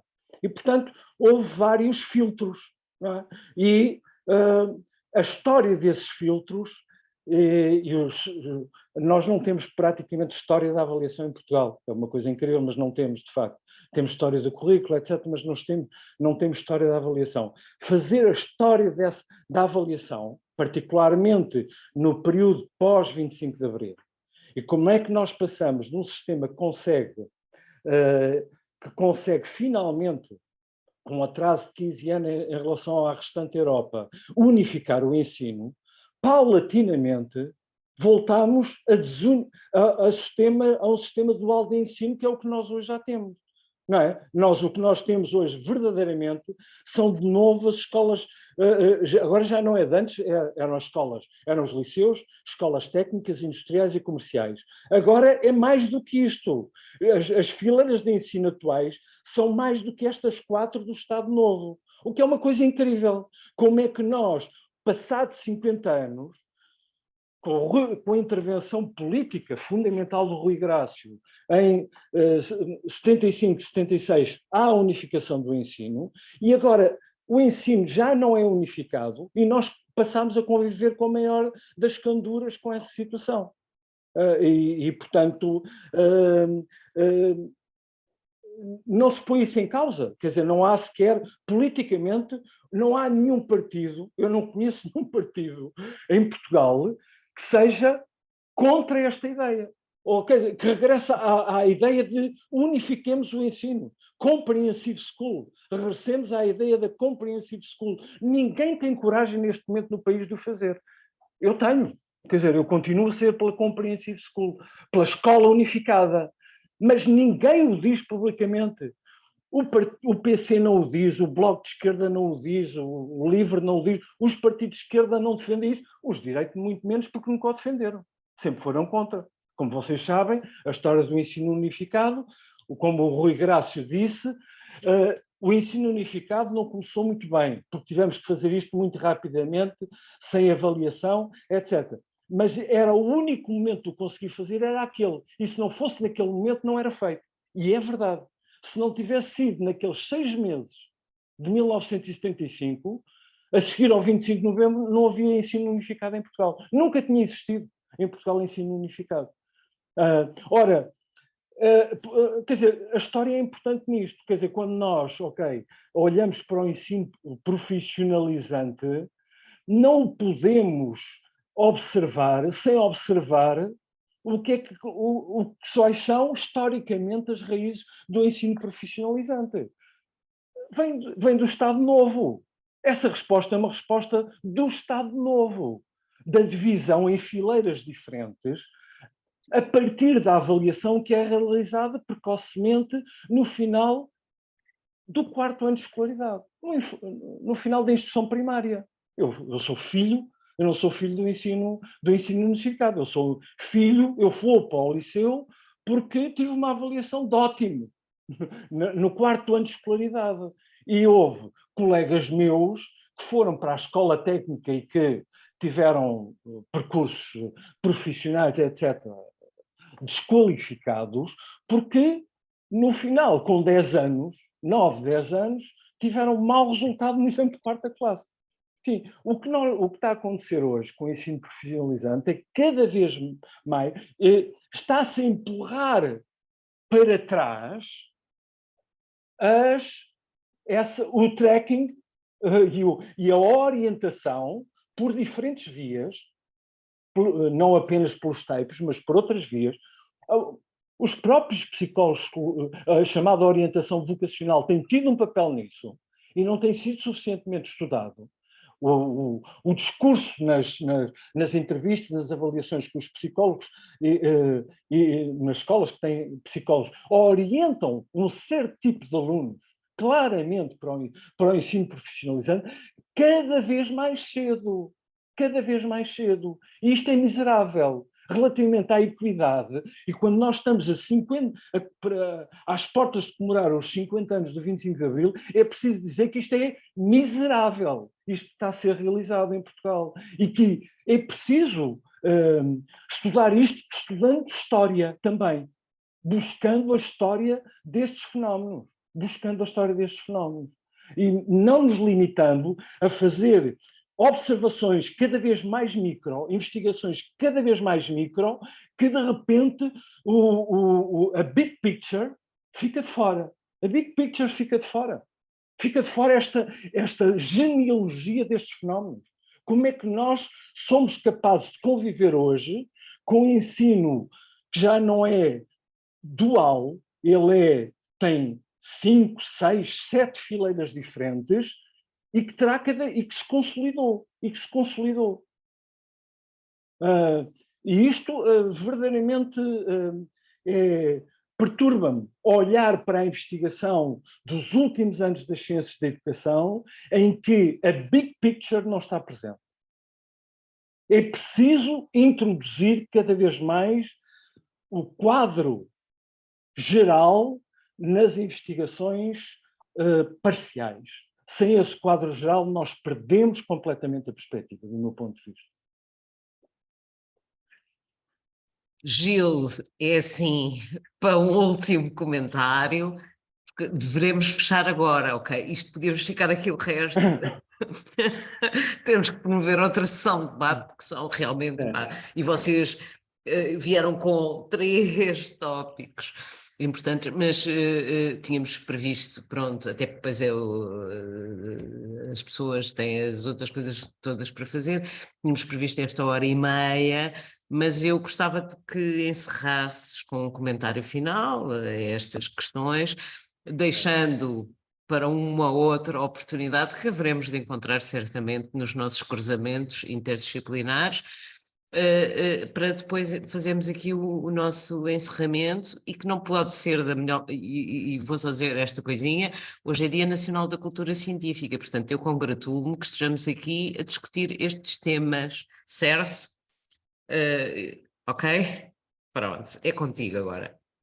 Ok, eu acho que gostava de, genericamente, só para terminar, eu não vou comentar, o debate já vai longo, seria ótimo poder conversar mais extensamente sobre isto, concordo parcialmente, teria outras coisas a dizer naturalmente, e sei que o Hélder e a Andreia também teriam aqui contributos a dar. Agradeço muito as intervenções, que também enriqueceram, e de facto agora para o fim já estamos mais à espera de... Já correspondeu mais àquilo que estávamos à espera. Se o Gil queria polémica, eu não me recuso a ela, estou pronto para ela. E, portanto, queríamos só agradecer muito o convite, também lembrar o Tiago, infelizmente não pôde estar presente, e seguramente, oxalá tenhamos oportunidades, e teremos certamente de nos encontrar mais à frente. Muito obrigado a todos que estiveram a assistir, e obrigado pelos comentários também. Obrigada a nós aqui. Muito obrigado também. Obrigado. E a todos os participantes que resistiram entre estes 2 jogos com que tivemos que competir. Agradeço, Gil, um abraço também para o Tiago, que eu sei que contribuiu para este coletivo, ao Hélder e à Andreia, e até breve. Algures. Obrigada.